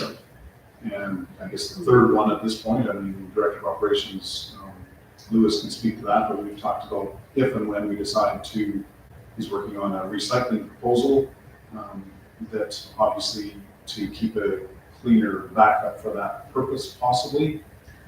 But I'll let you speak further to that. Well, the first thing that we have to do is once the new truck is here, the main truck that we're using now needs a lot of refurbishing work to become a backup truck. We can't be without it right now. So once the new truck gets here, that truck's going to Edmonton for complete rebuild on the arm assembly. A lot of the chains, some of the hydraulics. And then once we receive that back, then we will sell the backup truck that we have now, which was a used truck that's quite old. So that's the intent. What we do with that third truck will depend on the people and what we decide to do as far as the recycling. But you always have to have 2 trucks. I've had 2 instances since we went to automated garbage collection where we had no trucks because we had 2 breakdown. And it's not a good feeling when we have contracts and people wanting their garbage picked up. Well, I imagine that the big important thing is you can't go to the, Can't pick up garbage. so you can't go to the post office without community members being angry at you. That's Pretty much. Get lots of calls. Yeah, so if I could, so the short and sweet, I recall the conversation, the budget conversation when we first did that purchase, and we recognized the revenue we would generate from county contracts. Yeah. And so that sort of became part of the body of what we threw into reserves. So there was funds that came in and then we immediately put into reserves to replace that garbage truck specific to that service. And so that was a bit of a model that we were trying to look at, is each service that we provide, we wanted to make it be sustainable sort of within its own as much as we were able to, right? And put into reserves. So we fund garbage, typically out of garbage. Yeah, so as those funds go in, they would go into a, what is it called? A reserve, a restricted reserve specific for that purchase. And so when we were in negotiations to purchase that garbage truck, it was pulled from that restricted reserves, which is why it's now in our other, and what's that term? Restricted surplus just because it was. Unrestricted surplus. While we're waiting on the new purchase. Does that make sense, Councillor? Yeah, no, it certainly does make sense, and I appreciate that we have, good equipment. Unfortunately, that did not change my opinion, that I don't think we need 3. Yeah. So, so I would like to say again, with the revenue staying on budget, like, so with the revenue, even with our increases, hasn't increased anywhere else. We're not making any more money off of this, we're just buying another truck as a backup, which is probably a good thing if one breaks down, but I don't think we need 3, that's my opinion. When we look at just our overall budget and we talk about some tighter years, we talk about the loss of MSI. What's up? Just a leg cramp, sorry. We talk about loss of MSI, more RCAG costs, more admin costs or different admin costs. I would like to see a tightening of our belts in this area, and in the future, a clear request for a decision on a large capital purchase after all other options are pursued. There are other areas that I kind of touched on this earlier that are less paid attention to in town. And I appreciate Deputy Mayor Caldwell that you brought up during our strategic planning and identifying our strategic priorities for next term. And I think that's something we've very much identified already, is that we want to be spending more money on rec and culture and, developing standalone amenities for rec and things like that. We're still maintaining our order, we're maintaining our equipment, keeping it in good standing order. But right now we have a truck park there, which is, I'm not an expert, but it's depreciating a little bit, I can assume. No, I have 2 trucks right now. Okay. And so there's a third on the way. And then I guess it does come down to priorities, because we are doing really well in this town at providing services. I think that the town does a really good job of providing service, and I think that's something to be applauded for. And I think that as we move into the future, I would like to see more focus on some of these other things. So when I see that we own 2 trucks and we want to purchase another one, yet, there doesn't seem to be a lot of money in the budget for rec things, I would like to see that adjusted differently. I appreciate you bringing this up, because I know that our past election, when we were all going door to door and we were speaking to the community, we heard that message loud and clear from the community, right? So we know that has been something that was underrepresented in the past, and we have a responsibility to bring that forward. And so once we have our strategic planning session, I think we can sit down and have an understanding of how we're going to do that growth, what that's going to look like for us, and that's when we are going to start looking at budget allocations. And as I said before, we've been remarkable with our reserves, and we do have some surplus within our reserves, and so I think that it wouldn't be unreasonable for us to look at altering the budget at some future point. And I know, Kim, you are so responsible. I see your face and I see you cringing. Like you hear. Poker, isn't it? Because you are. You're so fiscally responsible. But I know that conversation is going to have to happen. The challenge is, though, I'm not sure that we can talk about taking away from one service in order to provide another, when we're in a position where we really don't need to be doing that at this point, right? And just one last point is that sitting at this table for a period of time and going through the budget when we have been seeing repairs on vehicles, we discovered very quickly that those costs become significantly more than replacement costs when we are sending these vehicles in for repair. When you're repairing a hydraulic system, what's the average cost on that? Well, the last one they did to our backup truck was a $23,000 repair. Yeah, okay. So it's just, and it's sort of an ongoing, and I think brakes is something that. Yeah, the rear brakes on a tandem truck can run you 10 to 15,000. So the costs are just, I remember sitting here looking at a budget once and saying, in public works, it was almost a replacement cost of vehicle just on repair work on some older equipment.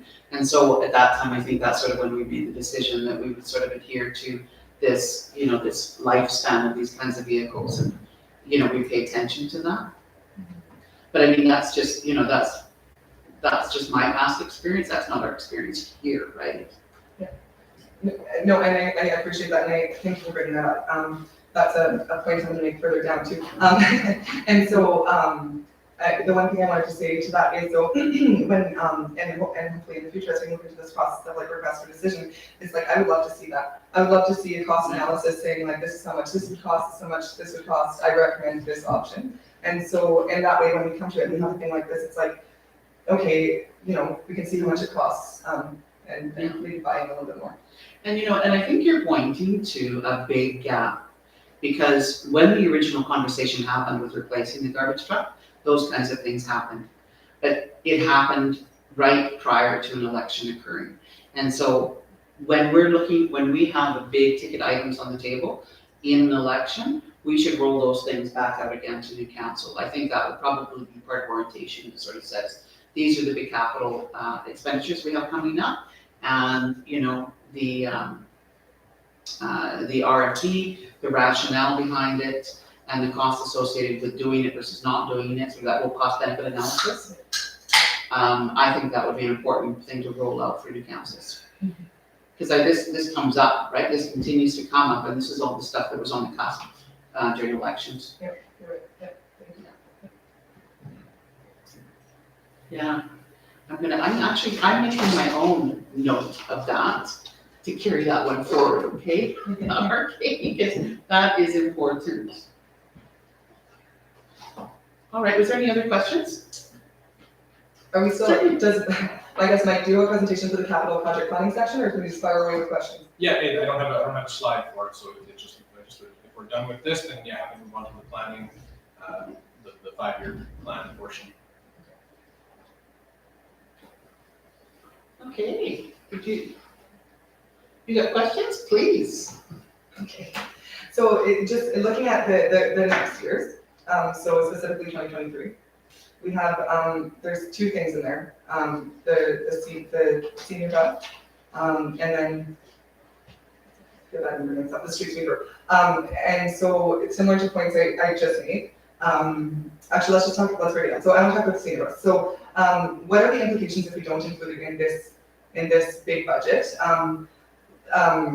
I had the privilege of sitting in on the conversations, as well as compiling some of the data for that conversation, getting some of the resident feedback while doing the bus. And it's my belief, again, just my opinion, that it's not the right direction. Buying an older diesel bus in an ever-changing economy is not a great idea. When we look at our friends in Future Creek, with their field public transportation plan, when we just hear what Kevin said about the brakes and the servicing, and every 6 months and how much that costs, we're going to leverage with the lack of ridership. I mean, at this point, and it's exactly what Deputy Mayor Caldwell indicated earlier, is that we haven't necessarily outlined our strategic priorities yet. And so, I guess I would just like to know, and this is, if there's been an official motion to purchase the bus, can I make a motion to rescind the motion to purchase the bus? Because there has been a motion, because it's in the motion register, right, to spend the money. And so,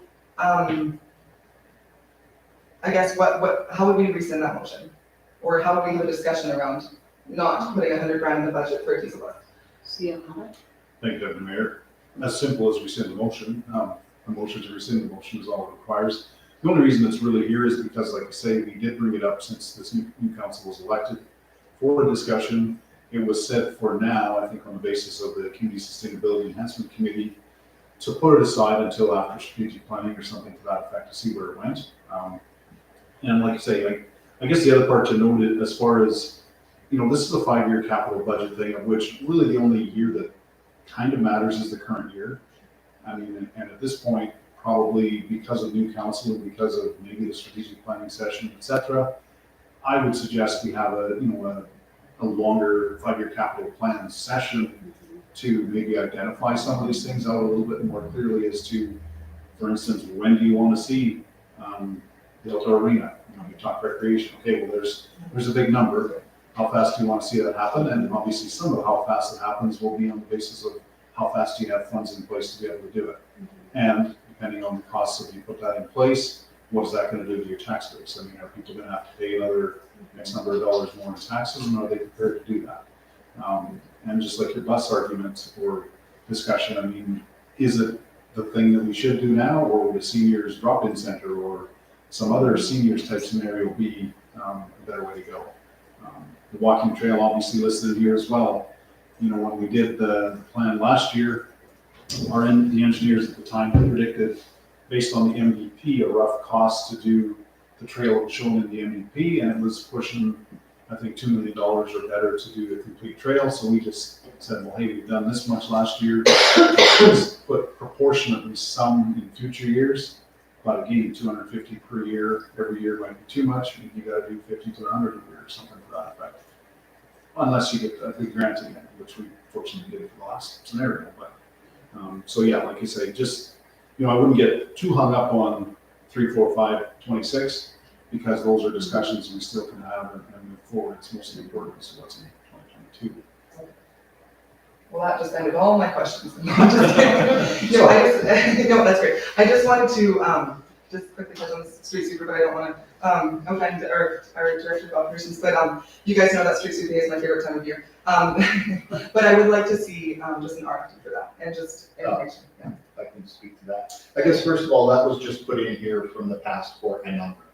Not that we're gonna buy one right away. What it comes down to with that is offering the service to the residents. When do you pull the trigger, right? We're contracting it now. Do people want it done more than once a year? Do we want it done before parades? And when we get to that point where the residents are expecting a higher level of service, it may not be feasible to contract it. So this number's in there. It's not something that we had planned to buy specifically next year or anything. It's just, it was up for discussion with previous councils and over the years between administration. So that's not, and even the roads projects, I got some numbers, because we did have to have something in a 5-year plan. So some of these, 51st Avenue, CP Rail to Spruce Drive here, and 6th Street, finishing the upgrade on 6th Street. I mean, those are numbers that we just got ballpark estimates on. When we do this study on the roads, that's going to give us a more defined where is our best value to spend the dollars, and then we'll work with council to bring a plan forward to meet the roads and do the worst ones first and get a plan together. Okay, so again, these were just numbers that from previous discussions with administration. These are some things we're probably going to have to look at in the future. Okay. Thank you for your comments, Kevin. I really appreciate you clarifying it, and even just hearing you say it, it's like, oh, okay, now it's making more sense, right? And so I really appreciate you just having you here and having your input. And yeah.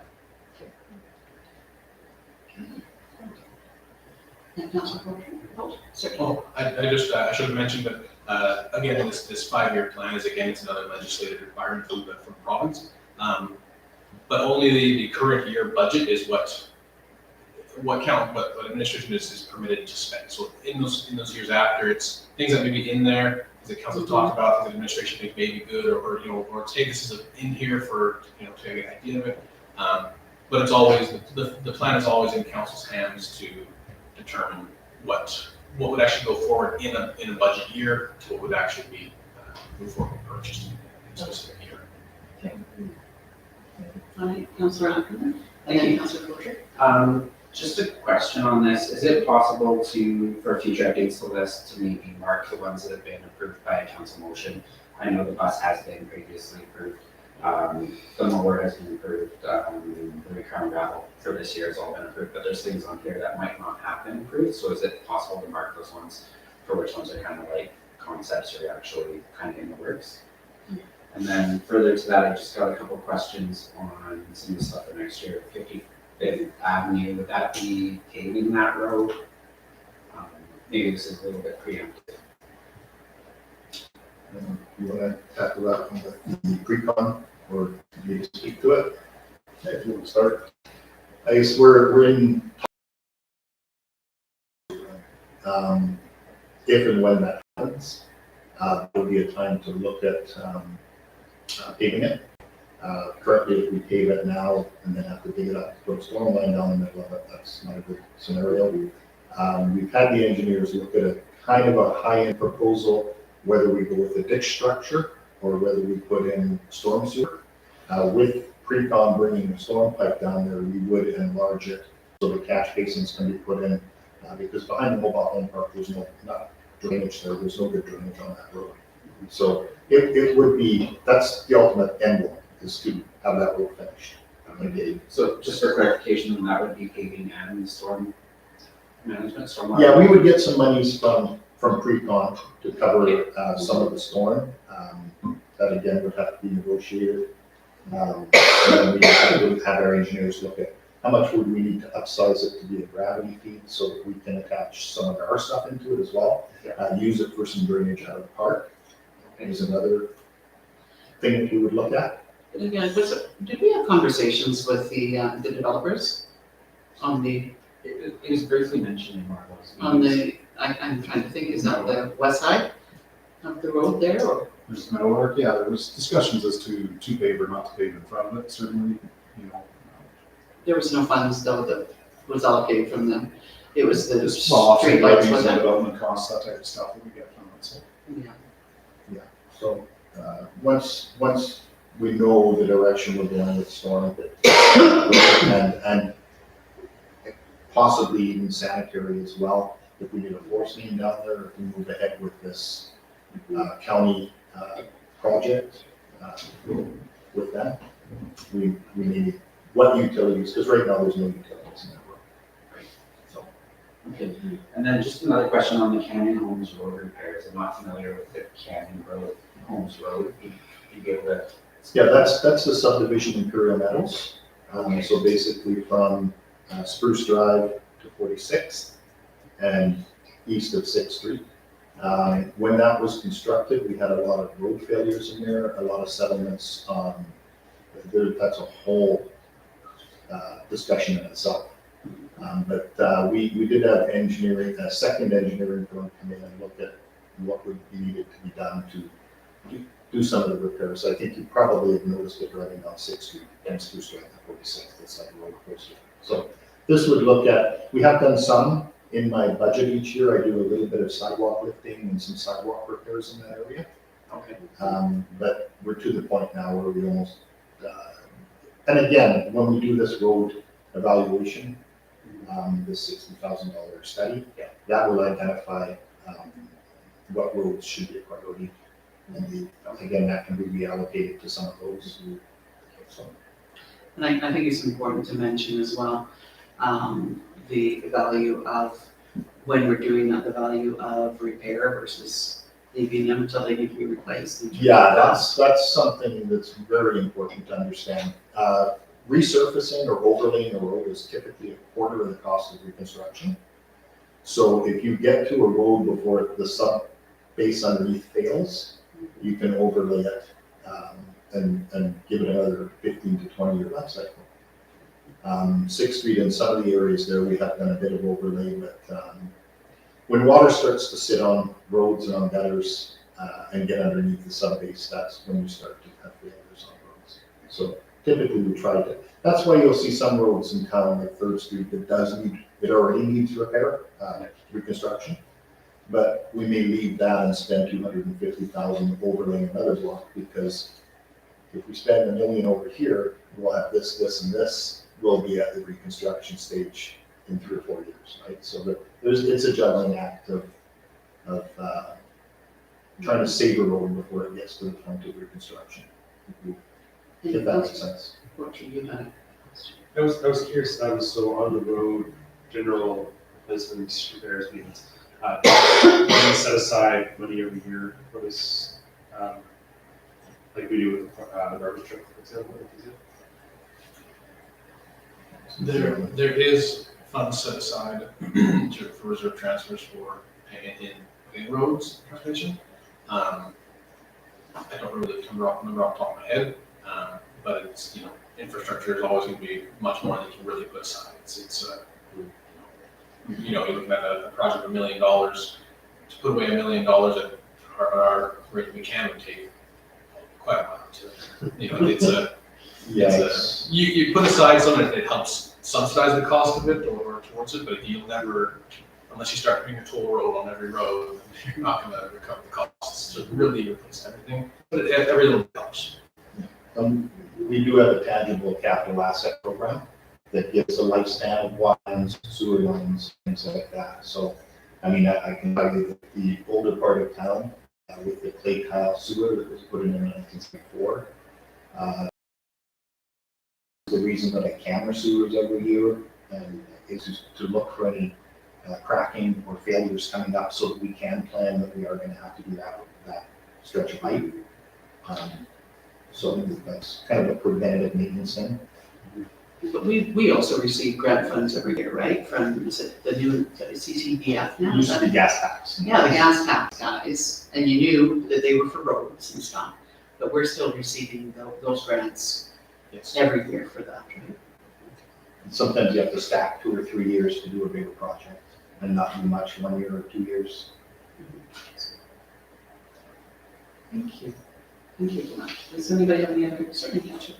So we had, what's the stormwater upgrade in 2026? There's 5 million, outlined there. That is further portions of that constructed wetland. The specific of the project I'm not sure I could defer to City or to Lewis, but it's dealing with that same stormwater system. Certainly, see about it. Thank you, Deputy Mayor. So yeah, that's basically in our stormwater master plan. So we started with the outfall line to the river, we did the main constructed wetland now, and then the rest of this is to come all the way back up Third and all the way up by the high school. So some ponds at the high school, pond on the Nissan property there, by the elementary school, upgrade that line up Third, I believe it's up Third. Fourth. Yeah, Fourth, it'll be a reconstruction of Fourth Street, changing the grade of it and bringing a large trunk main across the property behind the elementary school. So basically it's a large diameter pipe and some extra storage. The wetland brings us up to treatment and collection. This is to take all the water out of the main part of town and give us a 100-year flood protection. So it's kind of the last leg of that. And is this partially grant funded still? I can speak to the grants. Thank you, Deputy Mayor. At this point, no grants other than MSI or something like that at the day. We have to apply for whatever might be there, Building Canada or whatever might be called at that point.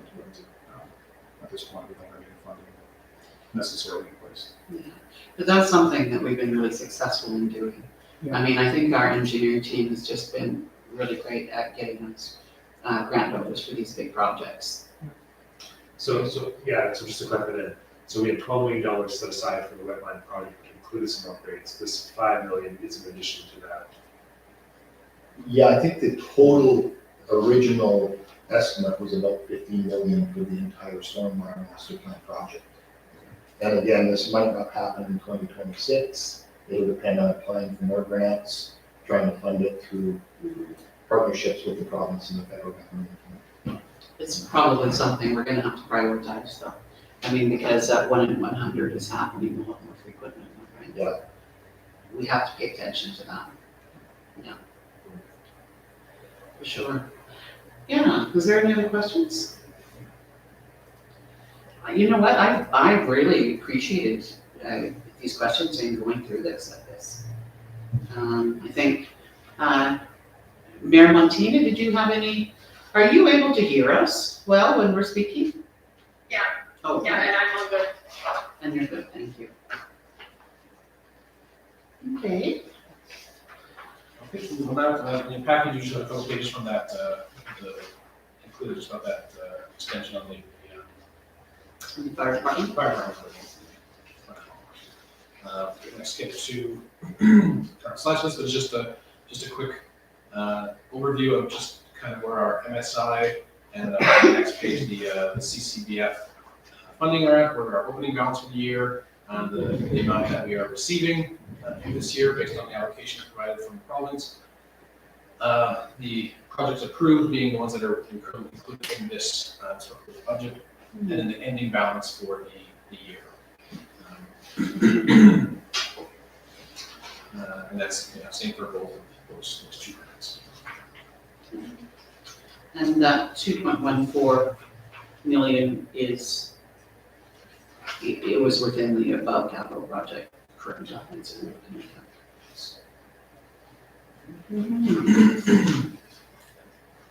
And then just one other page that has the 2022 projected reserve balances, where they are their opening balance for the year, transfers not being used, that is transfers in, and then their closing balance for the end of the year, the projected closing balance.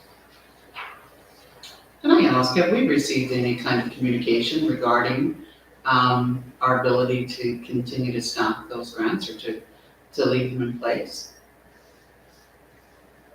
from the province as we're rolling from MSI into our, I don't know, our new acronyms attached to that funding? The local government fiscal framework. That's the one, local government fiscal framework. As far as I know, there's not been anything saying that these funds will disappear if they're not used by the time it changes, changes acronyms or changes names or. Certainly, Councilor Burns. I just wanted to say, I really like the breakdown of these two, of the MSI and the CCDF, and what it is. So just to clarify then, like the money left over from those projects, from both of them, like would be the 820 and then the 539 or whatever, that's like not designated anywhere right now?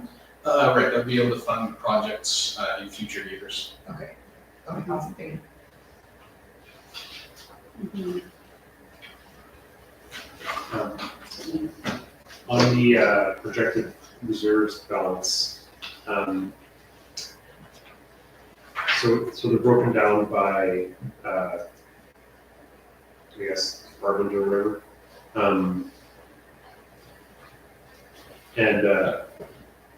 So there's like general is the one that's not, or miscellaneous, I guess, are those the ones that are not really like spoken for per se, I guess, or. I'm not, I haven't been able to familiarize myself with what those are fully accounted for or how they've been created, so I haven't had a chance to. Pretty much unallocated, undesignated, I guess is really what they are. They're just somehow over the years been put there, but not specifically to roads or streets or water, sewer, garbage, so they could be used anywhere as opposed to technically use something from water for parks would take our resolution council to say that we allocate X number of dollars from water to parks. Whereas this one you could use for water or parks.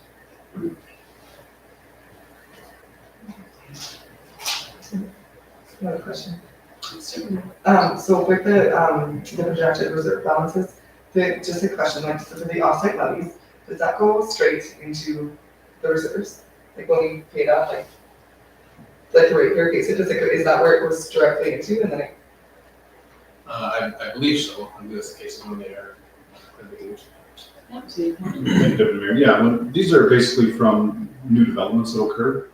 And so on the basis of the area that they do, there's, so much they pay for future expansion of infrastructure.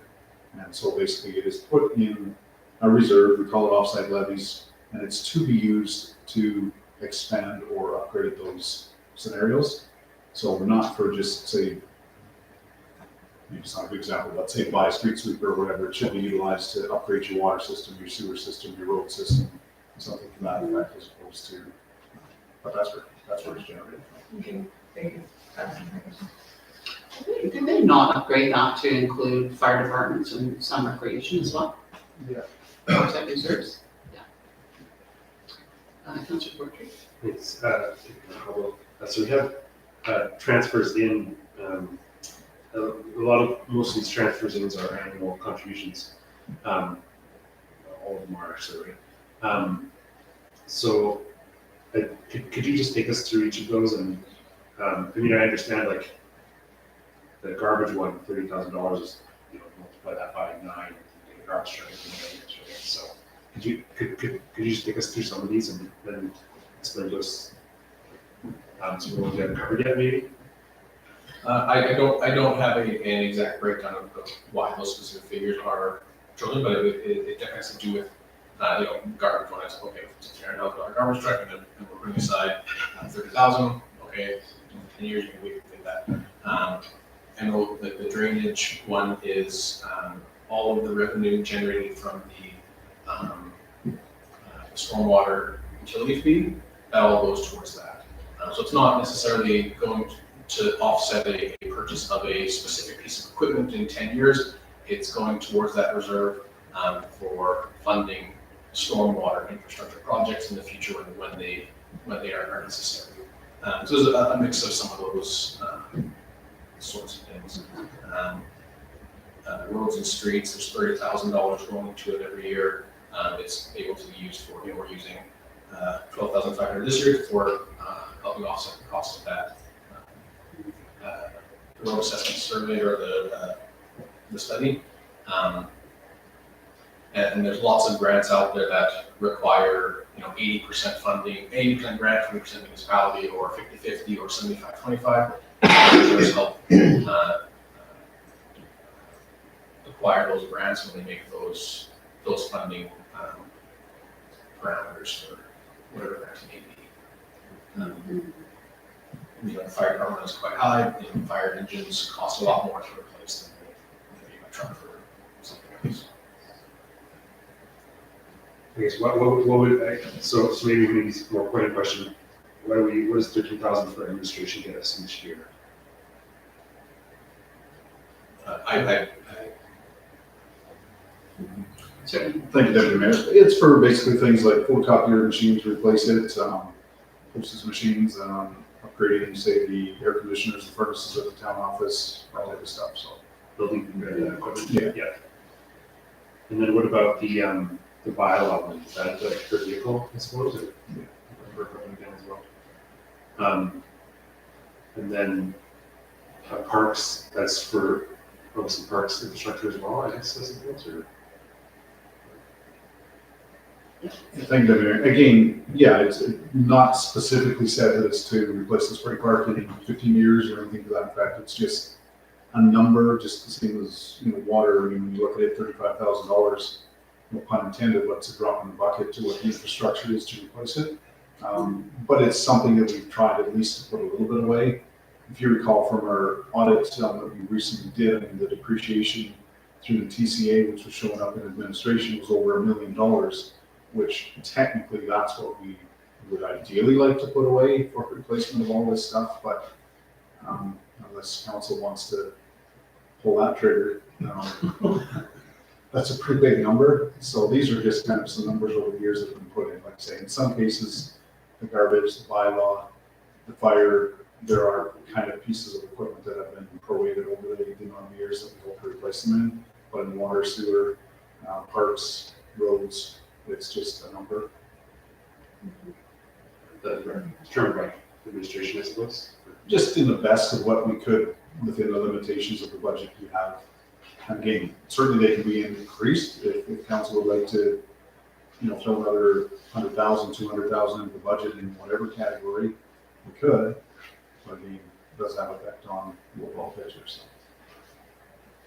And what are yard blocks? That, Oh, yes, thank you. Thank you, Mayor. We store gravel, sand for different functions at our public workshop. And right now I have some old railroad ties separating them. What we wanted to do this year was actually put in the Jersey barrier concrete, big concrete Lego blocks to actually define, because they're spilling over into each other. So it's basically to tidy up the shop yard and actually have an area for washed rock, sand, gravel, sand, shale for the ball diamonds. Those kind of things all separated out. I suppose it helps to keep them going away as well. Yeah, yeah. certainly. Just one more question about the reserves. This is going back to my kind of dumb question from earlier, and I'm probably gonna put my foot in my mouth, but so. There's no dumb questions. So we have our reserve balances here, but then the budget up top, the operating budget, it's showing nothing to balance the budget. So I guess I'm not understanding the relationship between these two. So the monies have been withdrawn. Yeah, so from because reserves. because there's no, like, we're seeing transfers in and out, or we're, seeing the reserve amount, but there's nothing on the operating budget, like it's just a zero, so that we level out. The balance at the very bottom. Yeah, Okay. Yeah, they're included as basically as an expense within those different departments. Okay. It's just, it's not, it's in the expenses, but it's not something we're gonna go, swipe a debit card to the person. It's going to be a journal entry, where we say, transfer, $30,000 from, roads and streets, and it's offsetting would be into the account that has the reserve. So they're within the expenses, but it takes a journal entry to actually register what happens there. Okay. If we have, then within the expenses, then we would see at that bottom line, a surplus of $376,000, and then below that, we would show the allocations of that, but it's just within the expenses in the operating budget. And Councillor Afton. Thank you, Deputy Mayor. Just a couple of questions here. Maybe this is just more knowledge based. What's the difference between miscellaneous and general reserves? As I said, I haven't been able to determine the exact makeup of these, of those two reserves. Nothing, just unallocated, and one is just called general, but unallocated, so. Okay. And then how does this projected reserves balances compare versus years previous? Like how are we looking versus the reserve usage in 2020, 2021? I have to pull up the past credit spreadsheets on that one. This was what I created to be able to pull stuff for this. It would take me some time to pull that information. Yeah, I guess my concern is just with the opening balance being 7.16 million and then the transfers out being 1.25 million. I just feel like if we keep this up with the transfers in only being 275,000 over a couple of years, the reserves are going to deplete quite quickly. So I just want to make sure that we're being cognizant of the actual amounts and usage there.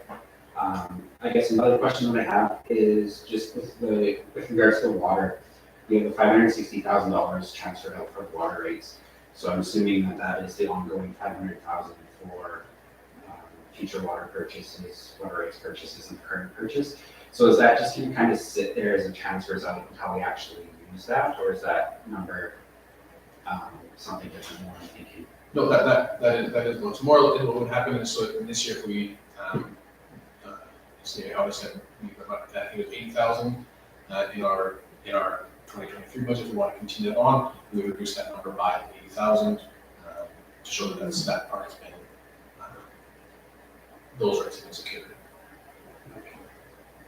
Thank you, Deputy Mayor. And that number sort of came up a few years ago. We were negotiating with a company and basically had about 464, water rights, and it came down to that was the number that we had negotiated, but it fell by the wayside due to various reasons. So, and we did have monies that actually, when there was a miscalculation with some billing from the city or from the water commission. So some of that monies was, when we received the overpayments that we had, was put into a reserve, and some of that was pulled out for this purpose as well. But that number was generated from a potential buy that we had that never materialized and won't, on the basis of where that one is at. So. Thank you. Thank you. Okay, if there's no more questions, I'm looking around, no one seems to have any further questions. Do we want to move into the, I think before we explore the bylaw and make motions on this, do we want to just have a conversation about, sorry, just take a peek, sort of the tax rate and the mill rate increase, and the zero increase on tax rate? I know that question had come up prior about, what were we setting for tax rate this year? And we had that conversation during our interim budget. And if I could, just for clarity, during our interim budget, this council had determined that they would like to request that you move forward with this budget with a zero increase. Am I correct in that? Thank you, Deputy Mayor. I would say the resolution did not say that. It was just that we accept the interim budget as presented. Okay, Because at that time, we had nothing projected as far as taxes, because we didn't have any finalized assessment numbers or anything like that. So, okay, and it basically, if you recall, the interim budget, the main purpose that we did to set the salaries, and set the utility rates, the rental rates. Yeah. And sort of some general operating, gives us a general operating provision to carry on until such time as we're at today. so I'm looking here then at the, where they're looking at tax and mill rate comparisons, 2021 and 2022. And it's showing residential rates are set the same. Yeah, so all that's saying is that this budget and this tax rate bylaw that you have in front of you projects a 0% increase to the municipal mill rate. Only. Thank you. Okay. And then the residential mill rate. Can you talk me through that one? The difference between the 2021 mill rates and the 2022 proposed mill rates? I'll defer that to our Director of Corporate Services down there. So I just wanted to move into this one. This is just a this together. It shows over the last several years the assessment in the town and how it's gone up each year. And then we have the yellow line is the residential mill rate based on the axis on the right side, and then also the purple being the non-residential mill rate. So we're fortunate that the assessment is growing and able to maintain those mill rates and still generate tax dollars to fund operations and that to keep going without requiring an increase to the mill rate. My previous municipality, we would have loved to have had this situation. We haven't had a new build in quite a few years. So it's quite an enviable position to be in. So here, this is you'll see this chart in the in the mill rate bylaw. But actually, let's come back to that one. So this is basing 2021 versus 2022, and then what the mill rates would what they generate from taxes.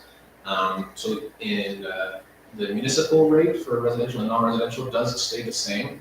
This chart here only has the residential side of it, but the residential rate stays the same. So any change in an individual property's taxes would be based solely on their change in assessment. Jump back to here. So and then there is an increase to the school requisition mill rate, and an increase to the seniors requisition mill rate. And those are ones that those numbers are provided to us from Public Education as well as the Green Acres Foundation, and we are obligated to collect those and pay those out as we end the year. So are there any questions regarding those? Anybody have any questions on this?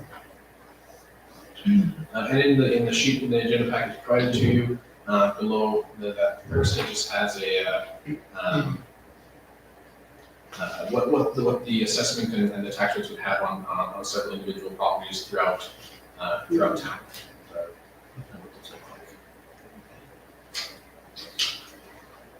And so any increases that people would see in their residential taxes at this point are specific to assessed property values, as well as the increase in the school requisition and the Green Acres Foundation requisition. That we have not increased the tax rate this year within this budget. The tax rate hasn't been increased. It was increased slightly from 2017 to 2018, but it has held the same rate since 2018. So we have not raised our, The rate has not raised since 2018. you guys are doing an exceptional job with these budgets. Absolutely exceptional job. Because we haven't seen that significant amount of growth since that time. Prior to that, we were seeing huge amounts of growth, but in the last 4 years, probably, we haven't seen, particularly in the last 2 to 3 years. Yeah, it's going a little bit, but definitely slower than Yeah, much slower than we anticipated, I think. There's about an average of, about an average increase in assessment over the last, 5 years of about 3.11% average increase in assessment. Thank you. Councillor Florence? Yeah, thank you. I just had a question about the rates of, the rates of taxation. So for the annexed county class 3 farmland, the rate is like 29%. Yeah, so. Is anybody paying that? Like, do we have that in here? Or? It's some of the land that was annexed, I think it's some of it towards the south of town. It is part of the agreement when that land was annexed by the town, that they would pay those rates until, I think it's 2030 or 2035, or if those lands are subdivided.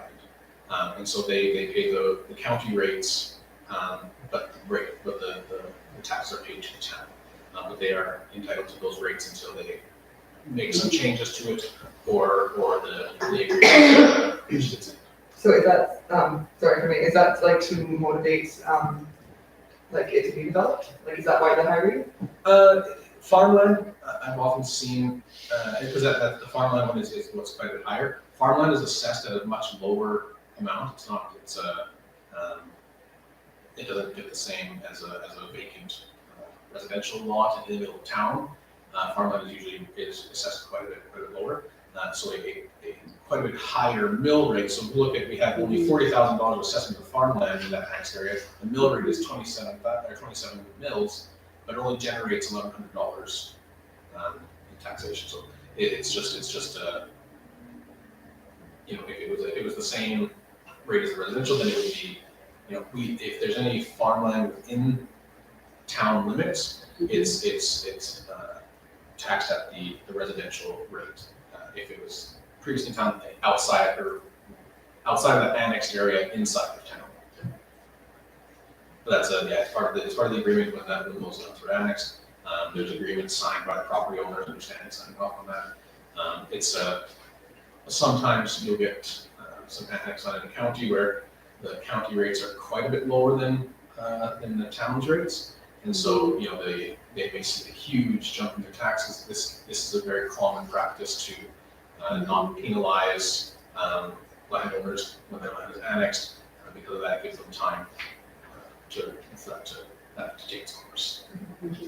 Okay, thank you. I guess I had one last comment too, just about the non-residential rates and the residential, because the non-residential rate is 2 points higher than the residential. So anyway, when we look at towns near us and what's going on around us with growth, we're definitely in a deficit. And I would like to point this out as we move into strategic planning and future growth, so we can address this and increase our non-residential tax base.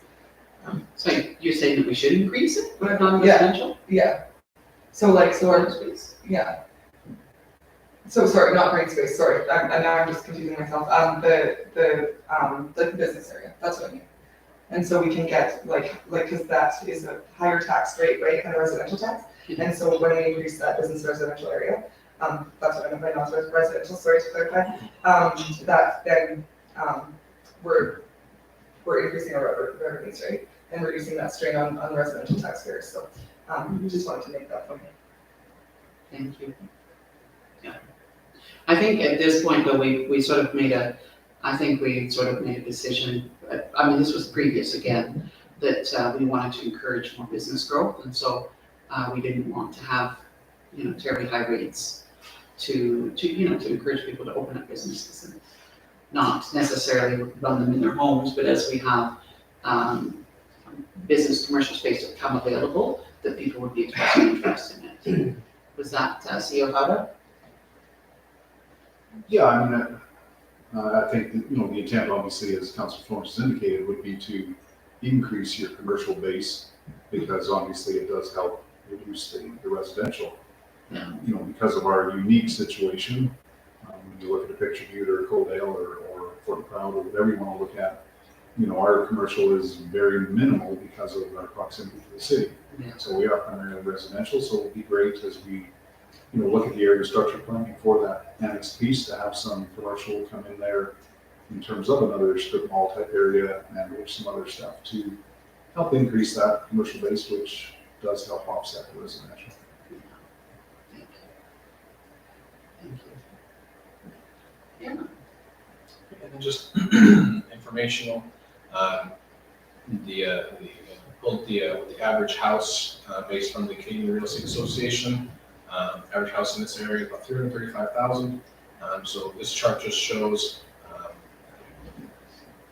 for a property assessed at 50,000, what they would have paid in taxes last year, what they would pay in taxes this year, and the difference of that would be. And then again, for a property of 200,000, the average, and then 450, just to get an idea of what that change would look like this year. This is, you know, saying that the assessments would stay constant, based on some of the things that we pulled up, that I pulled up on the sheet here. The assessments are fairly close. From last year, there has been some increase, and I think that's mainly due to more development. There's more properties, more improved properties than there were last year. And so the main reason for any increase that we will see would be their own assessments and the requisitions that are required. Can I ask then, is this is what would go out to the community? Every year we sort of come up with just a quick summary with an explanation of the tax rate that we request, as well as the breakdown. Is this the kind of thing that we send out to CFO? We'll do a budget highlight thing and graphs and kind of what your average breakdown of the taxes, et cetera, you know. Okay. Perfect. Thank you. Oh, my God, sorry, keep doing this. I just want to add to that, that in section 277 of the MJMP, it talks about not only putting that, the audited statements online, but putting the full, making the full financial statements as well, or a summary of them. We do that. Well, current, I can only find the audit, but within the audit, there's a summary, and I was like, well, this must be Glenn just checking that box. We usually put, I think, about 4 pages of it, and then later we do put out the full. I think it's 4 pages we put in the newsletter, but I believe, I'm not sure if the check say, I believe the full documents were put on the website. Okay. So, Councilor Porter? When we post our mill rates, can we compare them against other municipalities in the region? Just so that our residents don't keep saying, we have the highest tax rates. I don't know how many times I heard it during the election. We've had high taxes here. Every town has the highest. Yeah, every town has the highest taxes. It's like walking uphill both ways when you go to school. It just helps put some perspective. If we are higher than some, that's fine. We probably don't have better choice. It's certainly also worth mentioning that what we have had a zero increase, it's actually since 2018. Yes. Yeah. That's important to mention. And I think when we send out this information, people get a good understanding of what it is in terms. We sent out really good information when the school requisition went up quite a bit. We sent out some really good information about the school requisitions. And it's really hard, you know, explaining the educational portion of it, the requisition. Most people look at the final dollar amount, and that's all they look at. And it's a problem in every municipality where they look at the final dollar amount and they don't know that these are not things that we have any control over. It's just part that we have to do. But we try to educate, we try to get the information out there, and do the best we can to inform you. Yeah, absolutely. Thank you. So, Councillor Ackerman. Yeah, can I just make a kind of a comment? Just want to kind of speak on the agenda package information presented for the budget and tax rate draft of the bylaw. I want to start by saying I really do appreciate all the work that's gone into the budget, the current state of affairs. I have a few comments, they might be because I'm new, but I feel like I should share them. If we look at our budgeting policy, it actually talks about having conversations starting in April. So it would be like the information that we were provided to go through the budget was provided late on Friday on a long weekend when we were asked to approve the budget and the tax rate bylaw on Tuesday. That's a very, very short period of time for somebody that's going to come in and comprehend everything, and go through and make the best interest, or make a decision based on the best interest of the community. Having explanations from the Director of Corporate Services really does help. I wish we had a little bit more time with the information. I know the recent staffing changes have kind of throw a wrench in things there. I just feel like if we're responsible to our taxpayers, we should be able to make an informed decision. Ideally, I'd like to see a couple options, maybe in future budgets, for how different things like service levels could impact the budget, and we can see what those changes would be. Reading through this one, it kind of feels like we're just rubber stamping a document where we had a little bit of input previous, like, I guess right at the end of last year. However, there's been some changes in our priorities based on what we've talked about in the last couple of months that might change the way we wanted to address the budget. And I feel like we haven't had a chance to have proper conversations about this before this information is being implemented. And then just a final comment, just having the concepts of the fire hall in the budget package without any context really adds a little bit of confusion when you're trying to go through it and understand what's going on. I do appreciate the work that has been done, but I just feel like we could use a little bit more time going forward with some of these things, just to fully understand and comprehend everything. Thank you for that, Councillor. I appreciate that feedback. And I think, I mean, if we can make note of that moving forward, and I suspect that we would have started our conversations earlier had we not had a big recent staff change. But yeah, for sure. Take note. And when we were going line by line during our interim budget, were we not presented with an entire budget that we were going line through line? We were, but when we were talking about changes in some Yeah. staffing positions Yeah. or what we're looking for, I feel like those are pretty significant changes when we're going between the fire chief and director of emergency management to looking at different positions within the administration. But my question would be, would it be helpful to have that be a part of our agenda package? Not saying that we go line through line again, but that also reflects the changes based on the conversation that we have on that day. I think that would be beneficial if we were to bring this up at like committee of the whole, where we could really dig into it and have those conversations, have a chance to go through the information, have a chance to sit on it and think about it, and, you know, make sure that everything's in alignment, because it just, the package as presented had a lot of information, but it left with a lot of questions as there's been come up today. So I just figured, you know, even though we have those questions answered, now we're asked to make a decision on this right away, whereas we haven't really had time to think about the impacts of the answers to those questions. So I would just like a little bit more time to kind of digest everything and have those conversations where it doesn't feel rushed to make a decision going forward. And so I guess I would direct a question to see out if I might, please. Does this budget reflect the conversation, the changes that we had spoke about during the interim? I understand the rationale that you left the funds in the fire department budget because we are still talking about what that might look like. Right, and we're not sure if we're moving forward with a deputy DEM. So we sort of held that money as a place marker. But certainly. Yeah, thank you, Deputy Mayor. Yeah, so definitely for that, like as I indicated there were monies in the interim budget that were more geared at that point to a full-time fire chief, director of emergency services type position. So that money is still pretty much in the budget in that category on the basis of that. We did have some monies in as well for a potential part-time rec coordinator, which was in the interim budget as well.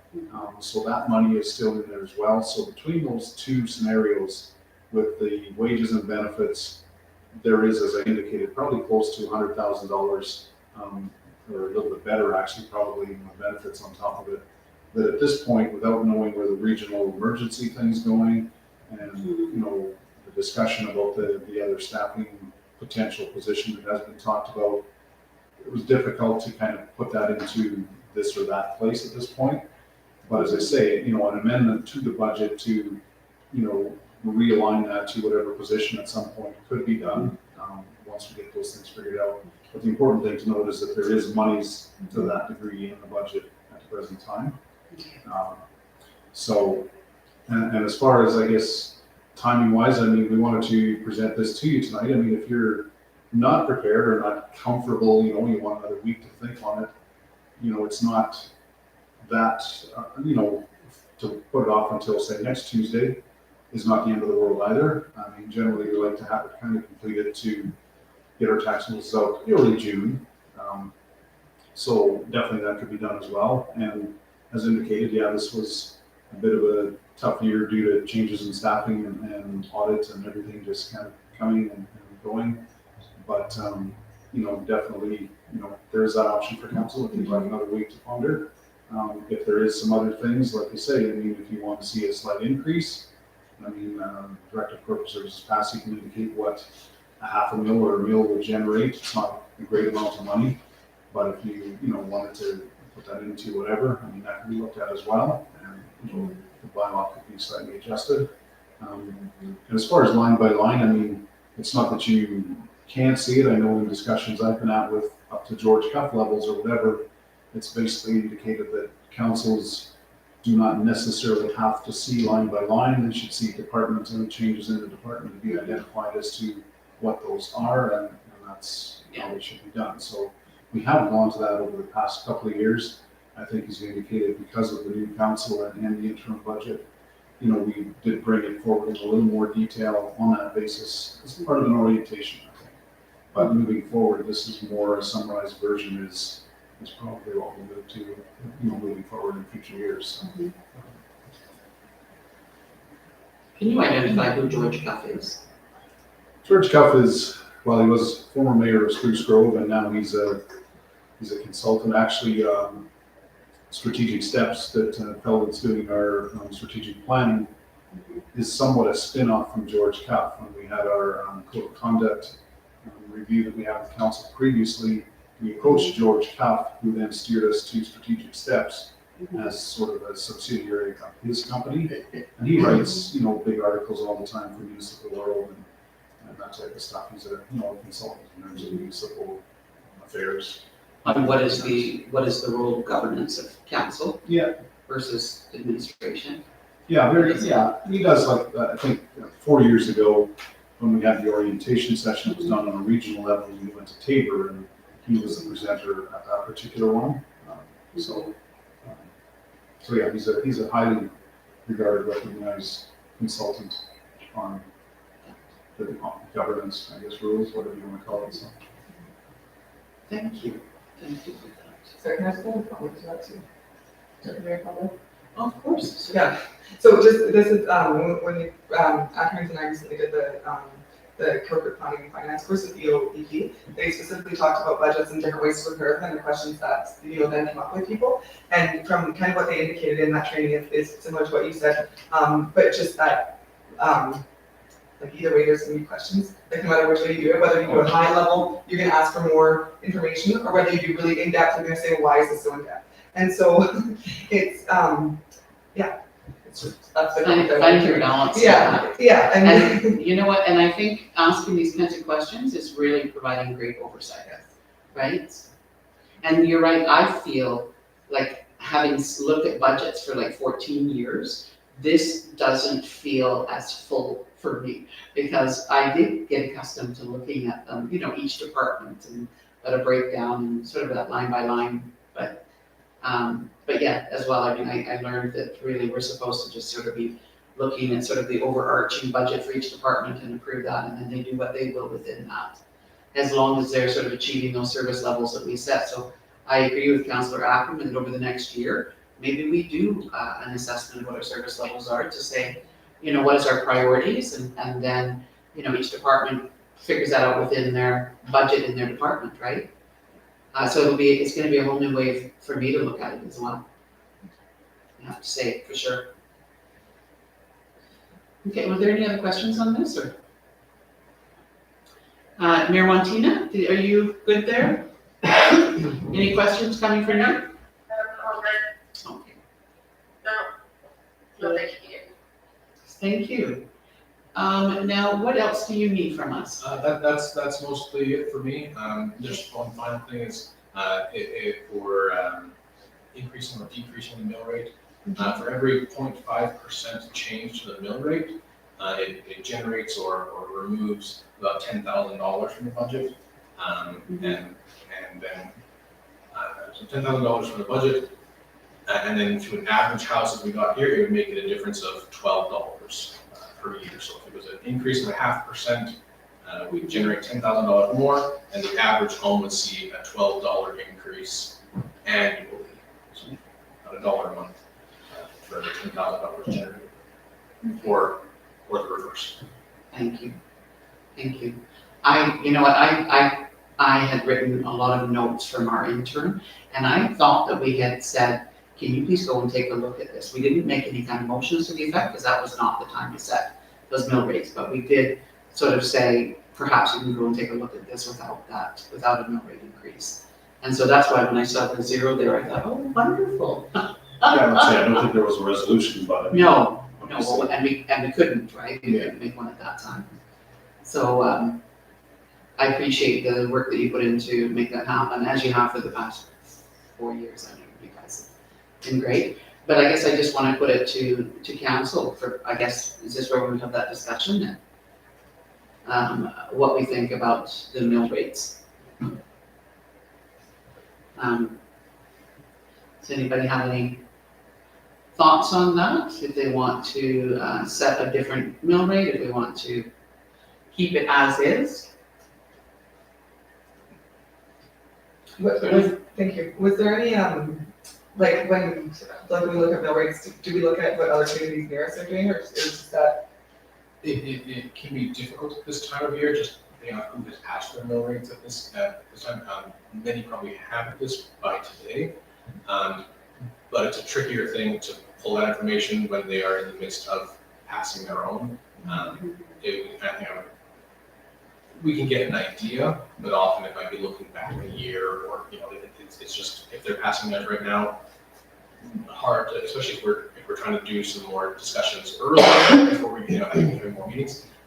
It can be a little different, not impossible, but it just if they haven't passed their bylaws, then we can ask them. They might give us an idea of what it might be supposed to be, but they may not want us to say, hey, this is what this place is doing for the mill rate, and then they go to the council meeting, they do something different, and we have information saying this is what they're doing. It's. But comparing them, absolutely, we can bring some comparisons to see. I guess if I can speak to this, I know that $12 is not a lot of money, but I think a big portion of it is the optics attached to this. Prices are going up everywhere, and $12 on top of everything else that people are paying might feel, it might feel like a hardship to some folks. And the optics on the council being able to pass a budget with a 0% increase, and then looking at a mill rate increase doesn't feel right to me. I feel like if we can carry it for one more year, people come out of COVID, and I understand that we weren't increasing it during that time because, many people weren't working. But we're seeing some crazy inflation right now, and people are really paying for that, and I don't think they're seeing, an increase to their revenue to offset that as much. Councillor Ackerman? Thank you. Just a question on the budget right now. Is it pretty tight rate as it is, or is there wiggle room? I guess I'm just wondering what a budget could look like if we were to actually reduce the residential mill rate by the amount that the school requisition and the Green Acres requisition have to keep the mill rate at the end of the day the same as it was last year. To keep, so that they're paying the same rates that they Yeah, pay. essentially, depending on how the assessment goes, that'll change what they're actually paying, but if the rate at the end of the day with the requisitions would be the same as what it was the previous year. So we have to pull about $50,000 from the budget then.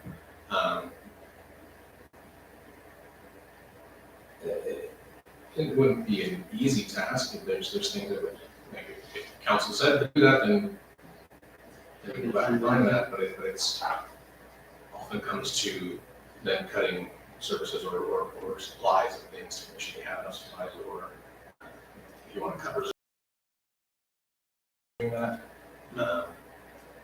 Yeah, personally, I would be curious to how that would work, right? And what kind of give and take you would have, right? Because there's a lot of people, you know, with inflation and jobs and everything, it's tough. Utility rates are skyrocketing.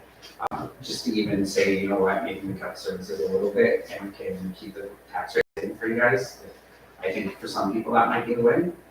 I would love to explore that before we go on this, just to kind of see what that looks like and if there is any feasibility of it.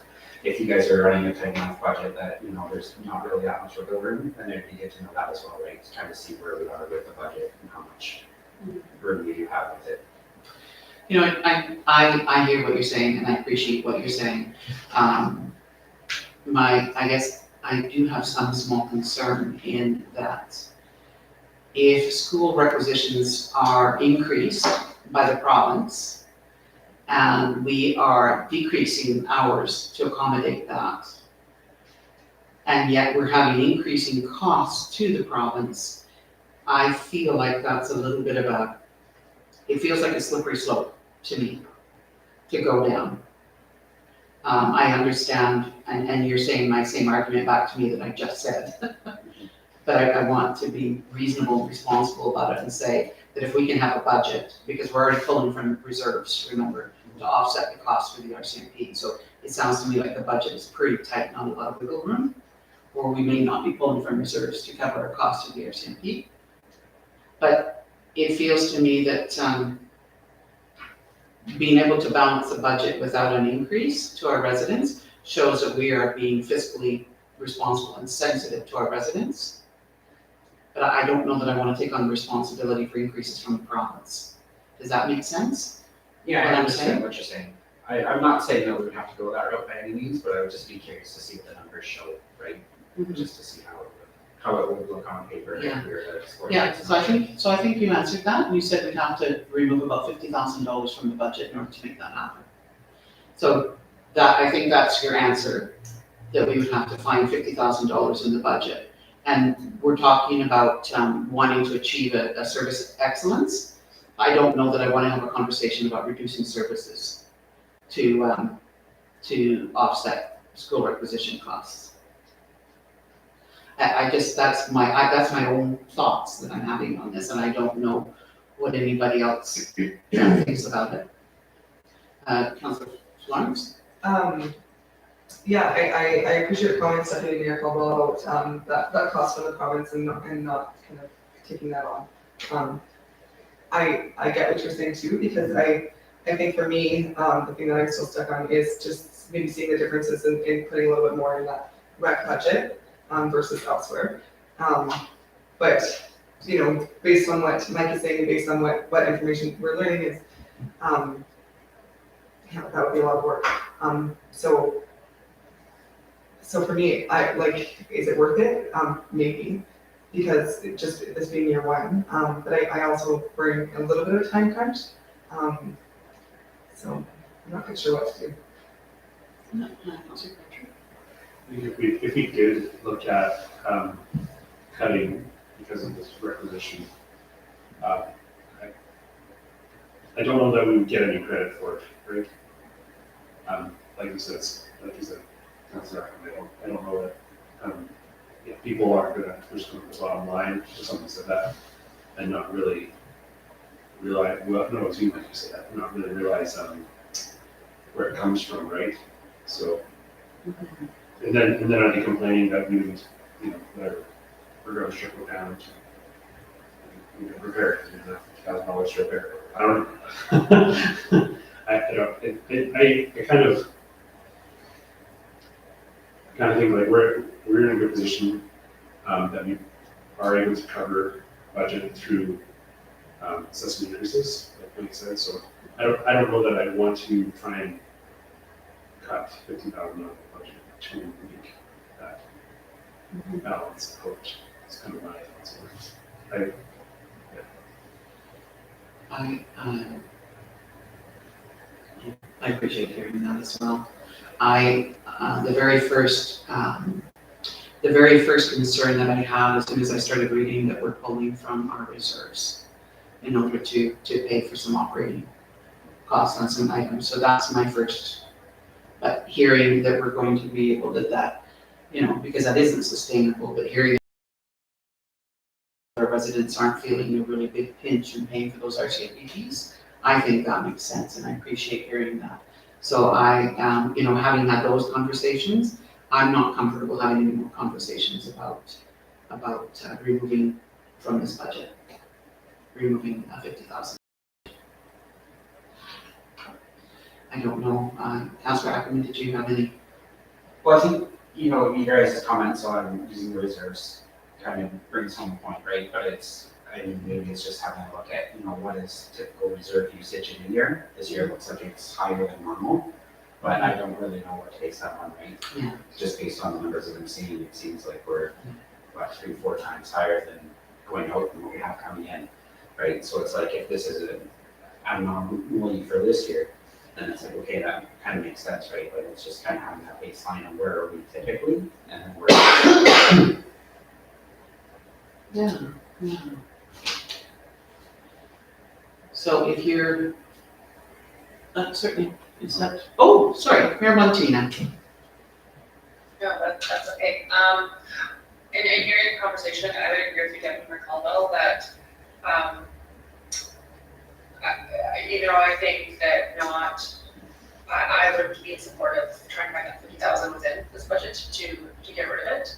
And that we should, we're not increasing our municipal mill rate, it is going towards the school component. And because that is a huge piece of it, and I think that as we were talking about earlier, just being able to articulate that, I can understand that there is, financial pressures for everybody, but again, kind of what you said too, this is a provincial thing, and kind of taking the hit on that, I don't know if I'm really in favor of doing that, and then looking at how are we going to find that money within this budget. Okay, thank you for that. Are you comfortable with that response? Yeah, I think after having this conversation, I realize it's a little bit tighter than what I initially thought, so that's why. No, I appreciate that, thank you. And having that asked really allowed us to generate some good conversation about where we're at with this, so thank you for that. So at this point, CA Hada, what's your ask of us? We need to move forward on this. If everybody is comfortable moving forward, is that what the ask would be? Yeah, thank you, Deputy Mayor. Well, obviously, if you're comfortable, yes, we would look at getting it passed tonight. If you, like I say, needed that week to ponder, that's an option that's still available as well. Okay. I have given some consideration to making this motion, but I am okay to sit back for a moment and just check the temperature of the room. Councillor Ackerman? Yeah, personally, I think, I would like to wait a week, but in that week, if we could be provided kind of with what reserves were in the previous couple of years, just to kind of see where that baseline was before, that would help me more personally on this. So, yeah. I'm not hesitant with this budget, it's just I kind of want to see a little bit more information on it, just to kind of have that firm.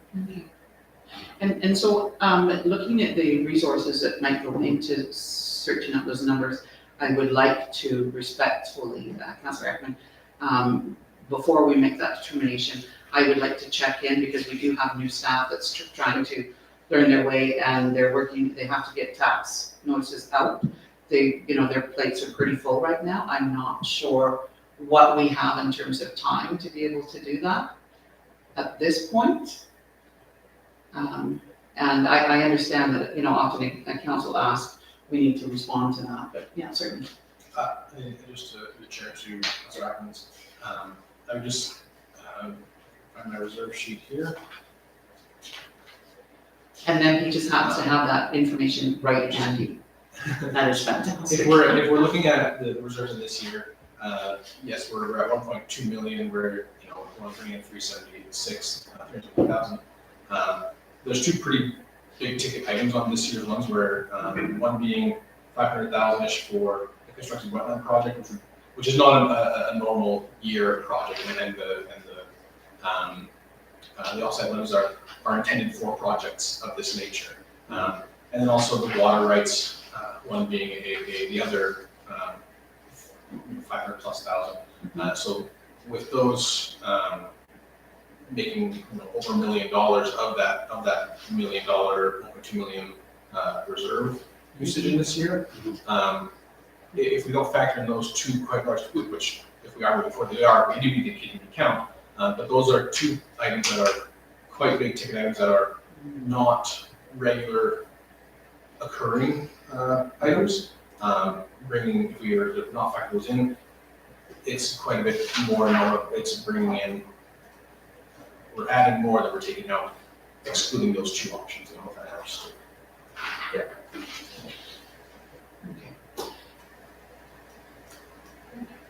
Is that sufficient information or? Yeah, I think so. I'm just kind of looking at the numbers here, but it does kind of make sense when you talk about taking this to over. It looks like we're just about putting in double what we would be taking out typically. I'm all right with that. Are you comfortable with that? So I guess I'll just sort of check the temperature of the room again. Would people like to wait until next week to move forward with this motion, or are they comfortable moving forward with it now? I'm good either way at this point. I'm good to move forward. You're good to move forward. This is a lot of information coming up. I mean, your first time budget is a lot of information to take in, right? So I'm comfortable if people want to wait and go through it a little more. I would appreciate time to wait and just to think on it. I appreciate everything that's been presented tonight. I appreciate all the answers to all the many questions from Edmund. I just want to stew on it. Okay. Mayor Montina, are you comfortable with waiting and moving on this next week, or? Yeah, that's fine, okay. Okay. I'm just taking a look at my calendar here. And you indicated when you wanted to send out the tax notices at the 1st of June? Well, within the first week of June, generally by 4, 5, 6, 7 of June, is when we generally put them out. I mean, the beauty is, our taxes are not due until the end of July, so it's not like, say, the city of Lethbridge, where, if the tax notice isn't to you by June 1st, you don't have till June 30th to pay them. Okay. Here, we have till the end of July, so. So I'm looking at my calendar here, and our next council meeting is on June the 7th. Or did you want to call a special meeting for the 31st? Well, I would recommend calling it a special meeting on the 31st. Okay. To hopefully get this passed. Get this passed. Okay. Certainly. Can I just ask you a question for clarification? So once we approve this budget, like the ball is rolling, and unless we amend it, there's no stopping it. So something like, for example, like the garbage check, that has been approved in the previous budget, and there's already been money set aside for it in like 2021, right? Was there? Over the past 10 years. So that's already been, the purchasing is well on its way, right? So there's The vehicle will be delivered in the next 2 weeks. so there's no way to stop that one at this point, which is quite unfortunate. But so I guess that would be, that was one of the questions I had. So, but beyond that, like everything else, once it's set, it's activated, it's a go, like. You know what, we are never locked in. I mean, we're locked in because the vehicle's been ordered and it's on its way in. But I think, if council makes a motion to move forward with a specific style purchase, and there's been nothing put out for tender, or there's been no purchase agreement made of any sort, we are always able to amend this budget going forward. You're not going to be locked into anything here. Am I correct in that? I may be being a little overconfident. And Sierra, I apologize that I'm letting that secret out of the day. Certainly. I guess a couple of the projects I want to get moving on fairly soon. Okay. In addition to the shop, we are almost into June. So I'm gonna have to start the ball rolling on that process fairly soon. So if that's something that's being not sure on, let me know, so I don't start it. So So- there are time sensitive projects. Yeah, sorry. Yeah, and I should make that be clear, So- yeah, as we move this budget, Yeah. we don't stop moving forward. No, I mean, you can To cancel say, it up in case we until, wanna change our mind. yeah, you can change your mind up until I make a commitment to do it, Yeah, right? yeah. But I'd rather know on things like that, because there's a lot of work involved. Totally. Thank you, Deputy Mayor Caldwell. And just, I guess typically, and just in my research on budgets and stuff like that, looking at other towns usually take about 3 meetings to pass a budget, for deliberations. And so, that was just where this is coming from. When we talk about projects that need to be started immediately, while I appreciate that, it does feel a little bit like being backed into a corner needs to be approved. On the other hand, I'm like, wow, this needs to be started soon if we need to have it done. But, I mean, If it isn't, I can wait till next year, or I can start it later, and we earmark the money. But if we're, Right, if we're looking so- at the 31st, when, like, I know that the building season is coming really quickly, and tenders are coming out now. But we're good until the 31st, eh? Yeah, for sure, but I mean, I'm not saying that a decision has to be made on that tonight, I'm just saying to your question that, you Well, can that- change That things. anything can be changed. You can't tell me in August after I've already ordered the lumber, or I've had done the environmental assessment, and we've done pilot goals to check for the building, it's kind of too late to stop the project then, Yeah, that's all I'm saying. yeah, no, of course. So if it's something you're even contemplating not doing, let me know sooner than later. But I would say heartily, that's not something I don't get what others are doing, but I know our investment in our equipment and it can't sit up in the elements. Yeah, well, that's a decision to be made. But then I had the advantage of all of that conversation in the past with the cost benefit analysis and all that stuff. And we have a council now that probably would benefit them to have that. Right? Yeah, see about it? Yeah, thank you, Deputy Mayor. The other option we have, in some years, we have at the interim budget, if there's certain capital projects that we want to get approved, we do approve those at the interim scenario too. And certainly in this budget, obviously, as indicated, the storm pond is a big one that is going out to tender. We will have information on that to come forward, depending on what the tender is. And there are some option points in there, like we indicated with the walking trail to the parking lot, to those type, the sewer dump, et cetera, that we can. Trees and trees. Trees and different things that we can include, exclude, depending on the price. The road works, I think there was about $150,000 of road works, which has a resolution to proceed already. The solar project obviously is already, was approved to go and is finishing. The garbage truck was ordered a year ago. So some of them in this particular case that are in there have been approved to go. But, certain other ones, I mean, even in the fire end of things, I don't think Mitch has started, or Fire Chief Sorsall has started, working on maybe the RFP or document for the vehicle, but not too significantly in that sense. And some of the others such as, I was trying to think what else is in there. Is that a conversation that we want to bring to the table? Is looking at the grassland truck for another year, is that, if we want to make room in the budget? I think Councilor Hartman mentioned it earlier about and I think it comes to Deb's concern, Councilor Florence's concern about, making the final decision on these things is, some of these items you've already voted on and approved. That's right. And some of them we haven't. So by voting on this budget, are we approving those items, is the question, I guess, that we're not having a direct answer to. Right, so we're saying yes, if we approve additional storage bays, but really, this is the first time, really the first time we're kind of approving it, let's say, right? So I wondered if it might be good to wait and say, these items we've already moved and approved, and then other items, maybe we need further information and kind of review each one of those as their own items before we just wholesale approve the whole part. Yeah, everything, right? So, because we're not sure what we're approving, this is some of the concerns that I'm hearing. So the question then is, if we are approving this budget, does that mean that we are approving every item that's within this budget that hasn't already been approved by the council? And Thank you, Deputy Mayor. Yeah, in a sense, that's what you're doing. However, in terms of, as Kevin said, with the garbage truck, with the main constructed storm pond, with even the 401, those types of things, the tenders will go out, or the RFPs, or whatever you want to call it, They will come back to council to say, here's what it is, we recommend, going with, this company or this price. The council still would have the option to say, hey, that's way over budget or way under budget.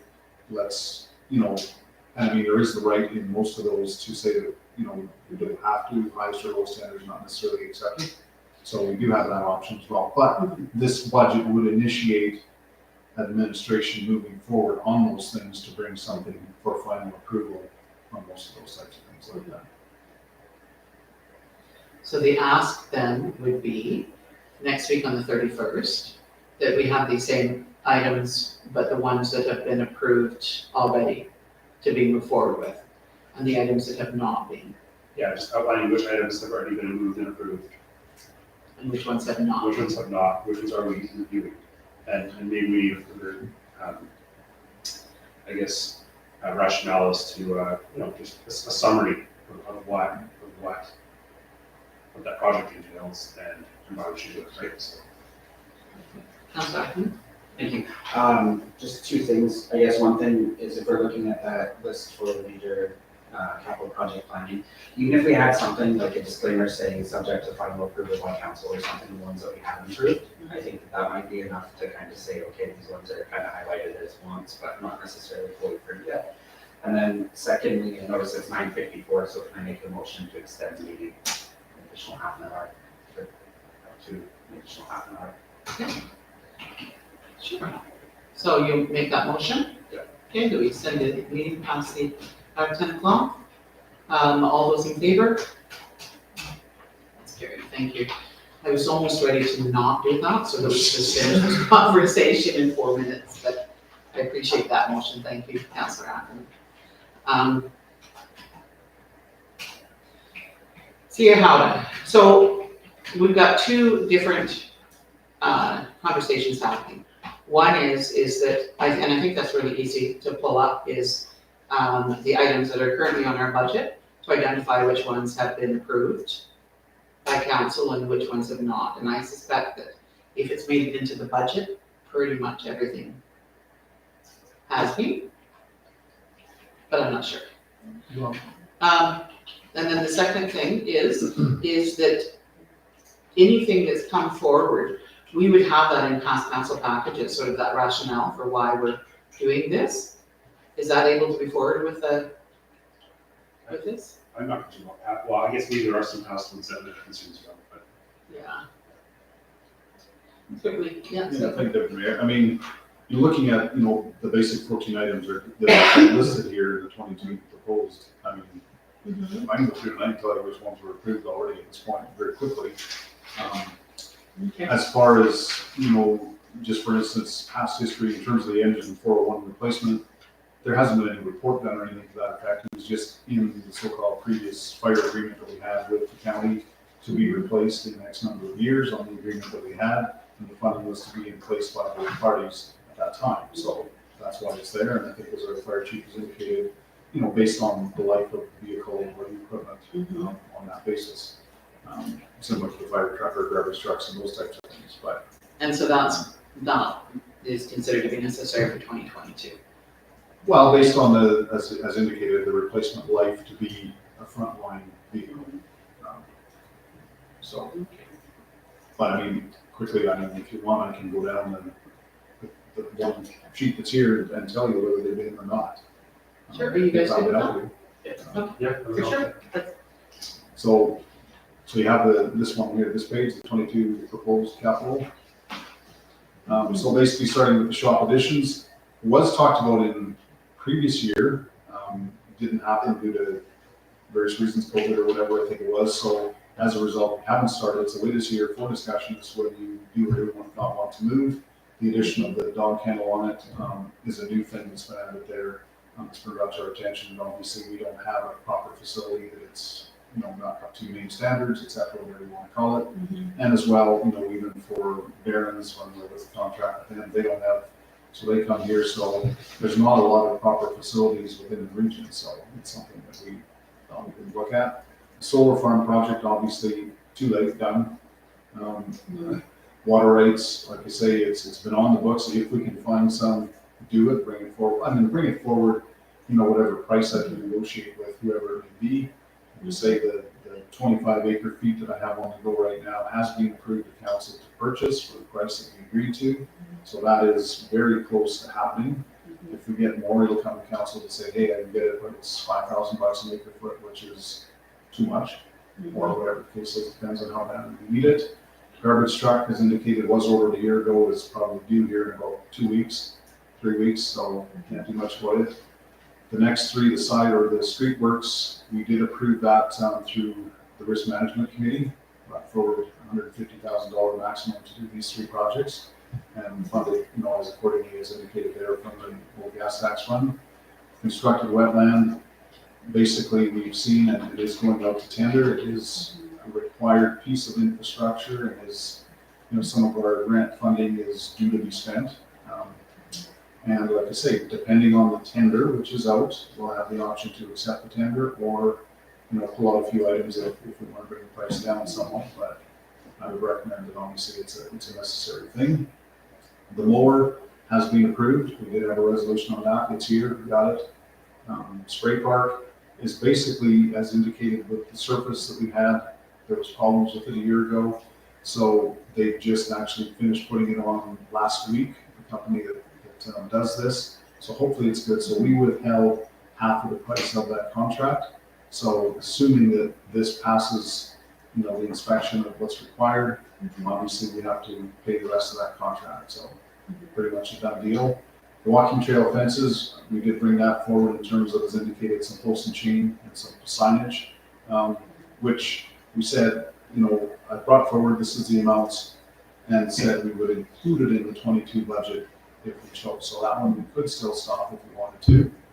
Extrication tools, the engine 401 and the SCBA's, again, we're part of, the first two anyways, we're part of the old fire agreement with the county.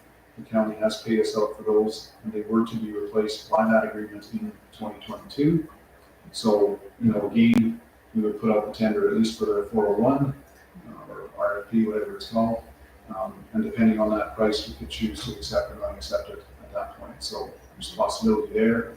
The SCBA's are already purchased. There was kind of a group purchase with Picture Butte and some others that Fire Chief Sorsdahl had brought to our attention. You want to speak on that a little bit? There was the county, all the county departments went to basically standardized setup, so we all run the same equipment, we all run the same packs. We had swapped out all our original packs along with Coaldale 2 years ago in 2020, and those were part of a capital purchase replacement that was already done.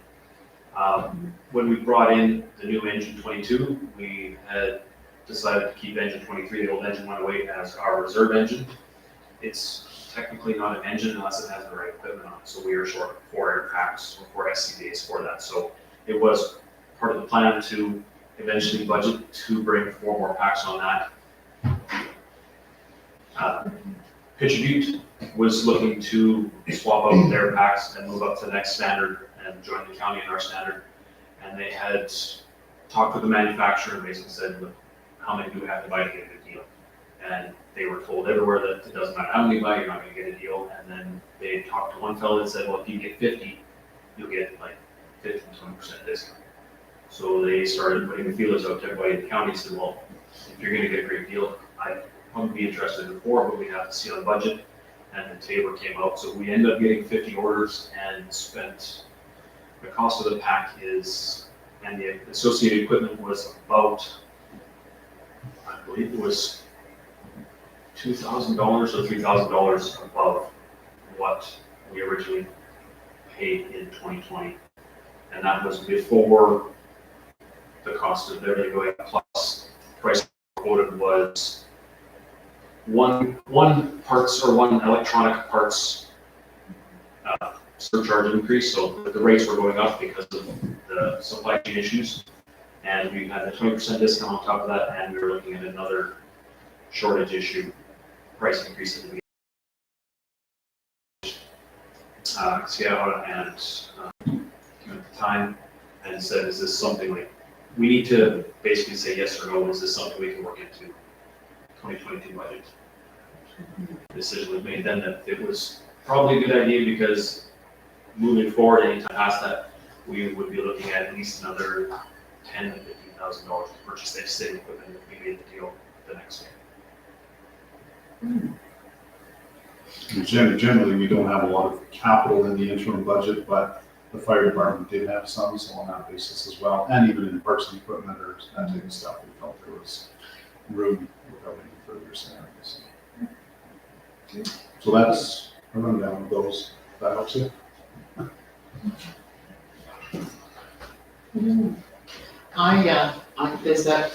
Does that help? Getting that information or? Really, there's not a lot to decide. It seems like it's. Yeah, no, there's not a lot. Seems like. So, yeah, so at this point, everybody is okay with us putting a hold on this, calling a special meeting for the 31st, and moving forward with it at that time. And so you can take the information that you've been given tonight, and with that, sort of just process what you've got in front of you here.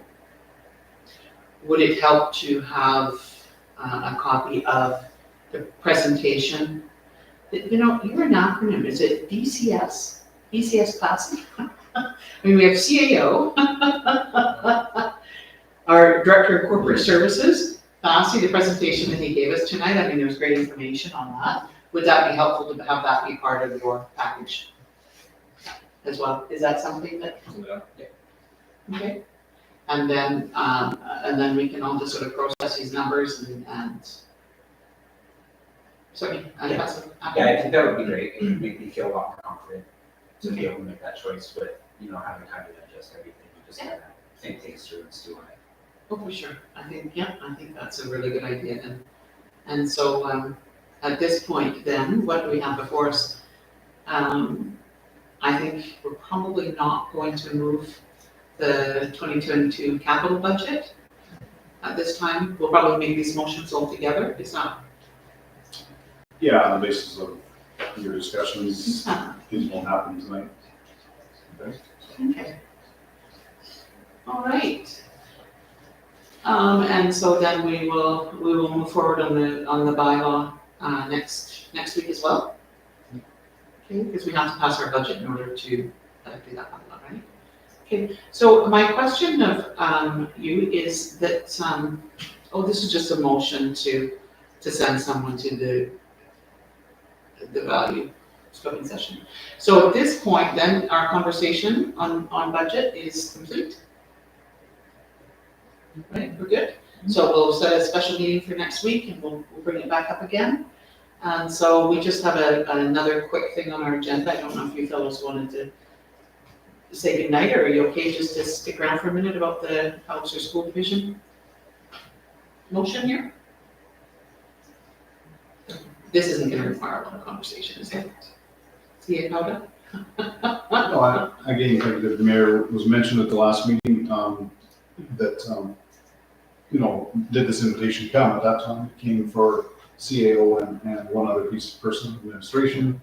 They then have corrected it and said, well, I meant, you and any member of town council administration, so no real limits on who can come and all that type of stuff. So just the wording of the way it was presented, so.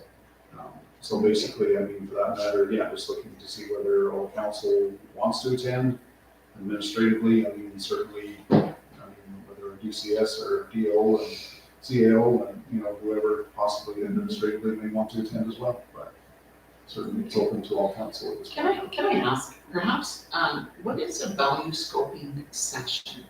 Does anybody have any information? Councilor Portree, did you? It's really, I don't know if value scoping is maybe the correct word, maybe a visioning session.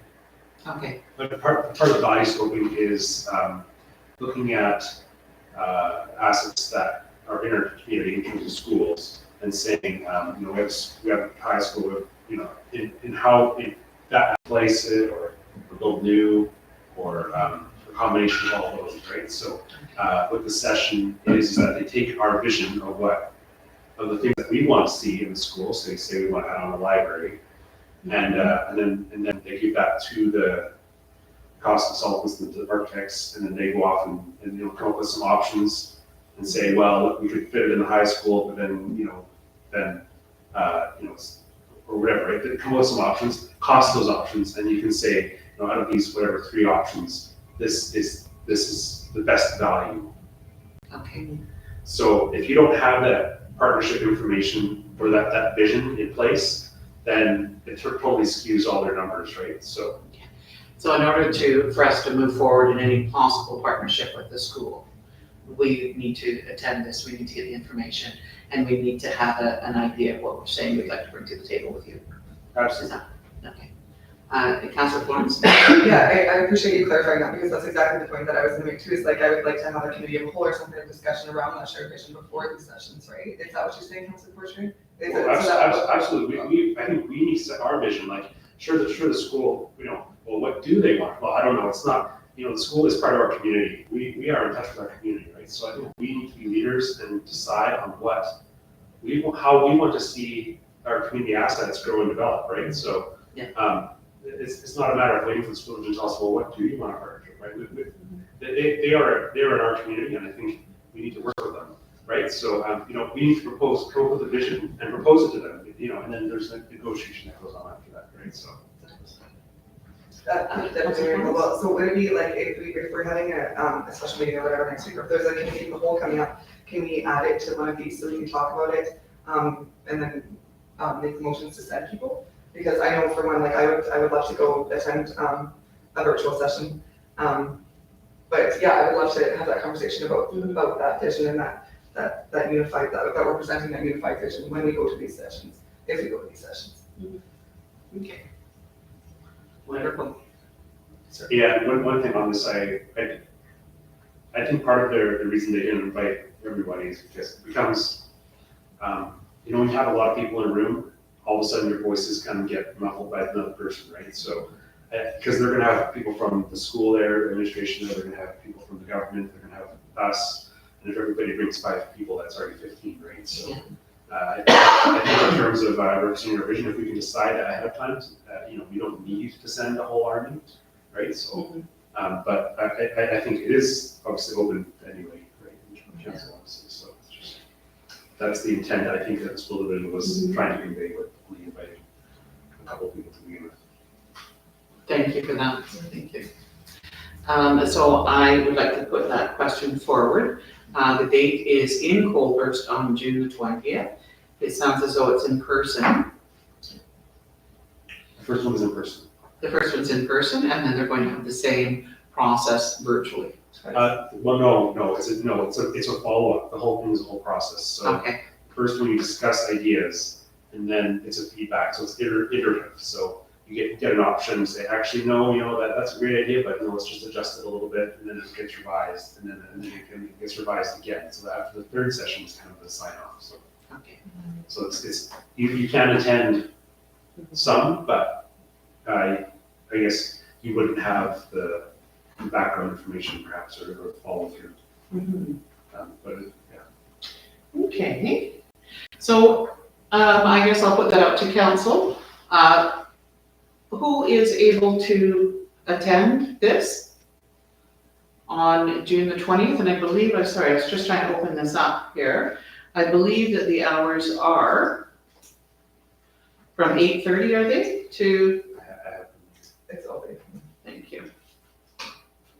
It's not quite all day, but yeah. 8:30 to 2:30. On the 20th?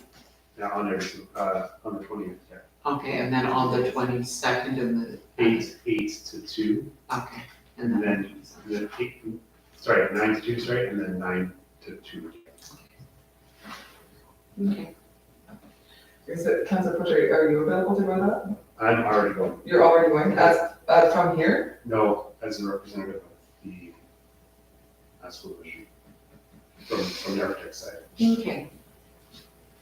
So So I'm available to take the 20th off, and then I can find some way to make the virtual work. On the 22nd and the 27th. Any other council members? Oh, sorry, Mayor Montina? can make work is, past 11 o'clock on the 27th, but otherwise I'm available. Wonderful.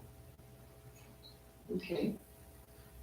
And Councillor Ackerman? Yeah, I'm just curious, is it worth almost maybe saying divide and conquer and have, kind of share that information between us and maybe have one person go to one session, one person go to another session? Because 3 sessions is a lot of time to take off work.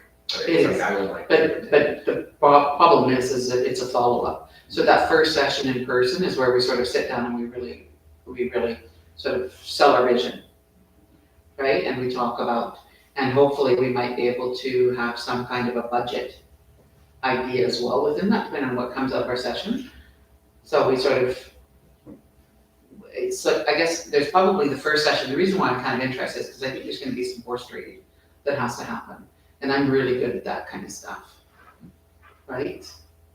I am. I'm a great horse trader. Because I just started watching Yellowstone. I'm brand new to that show.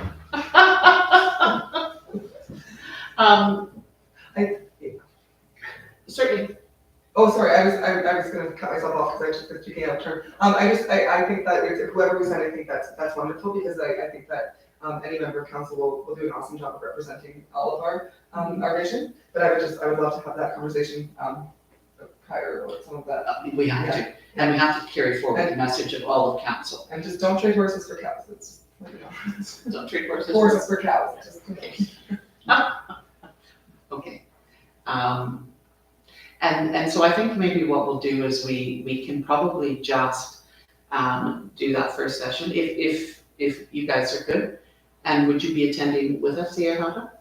I should be able to, yeah. Wonderful. Okay, wonderful. So you guys are comfortable with this if we all sit down together and?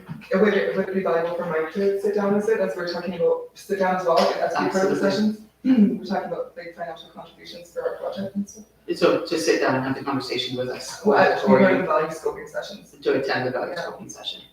Or is that more getting into spending the argument? Well, I think probably if we had a recreation person or a community service person, that would have been a more appropriate person in addition to CAO perhaps. Because they are the ones, because we're talking about programming usually is what it comes down to, right? We're saying if we're gonna do a library, are we gonna work out, you know, how do we operate that, right? So from the operations side of things, it's maybe, that's where some of the horse trading comes in, right? So-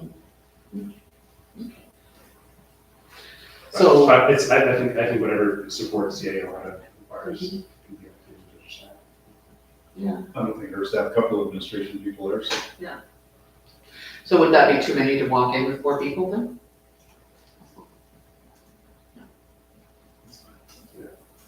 They've already said it's nice. I'm not putting words in their mouths. All right. Or maybe depending on our discussion, if we have that before, we can determine who best to send to, maybe. And I don't count, because I'm already. Yeah. You're gonna have to be very careful on what you, what side you're coming down on, right? That will be. Okay. So at this point, yeah, so we've got this motion before us, and I think that we can probably just move this motion, and if we amend it based on our conversations, we'll amend it. Or we'll rescind it and we do.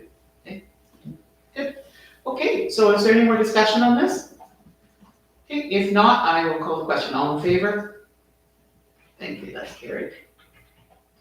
All right, guys, and who would like to move adjournment? Oh, Councilor Florence. I move that we adjourn the meeting at 10:17 p.m. All righty, thank you. All in favor? Lovely, thank you, that's carried. Thank you, you guys, for sticking with us all evening. It has been a bit of a meeting, that's it. Possibly. Yeah. Thank you very much. Actually, thank you guys for jogging my memory. Hey, Let me next, just, that are like yelling across the. Are we still on? We're still.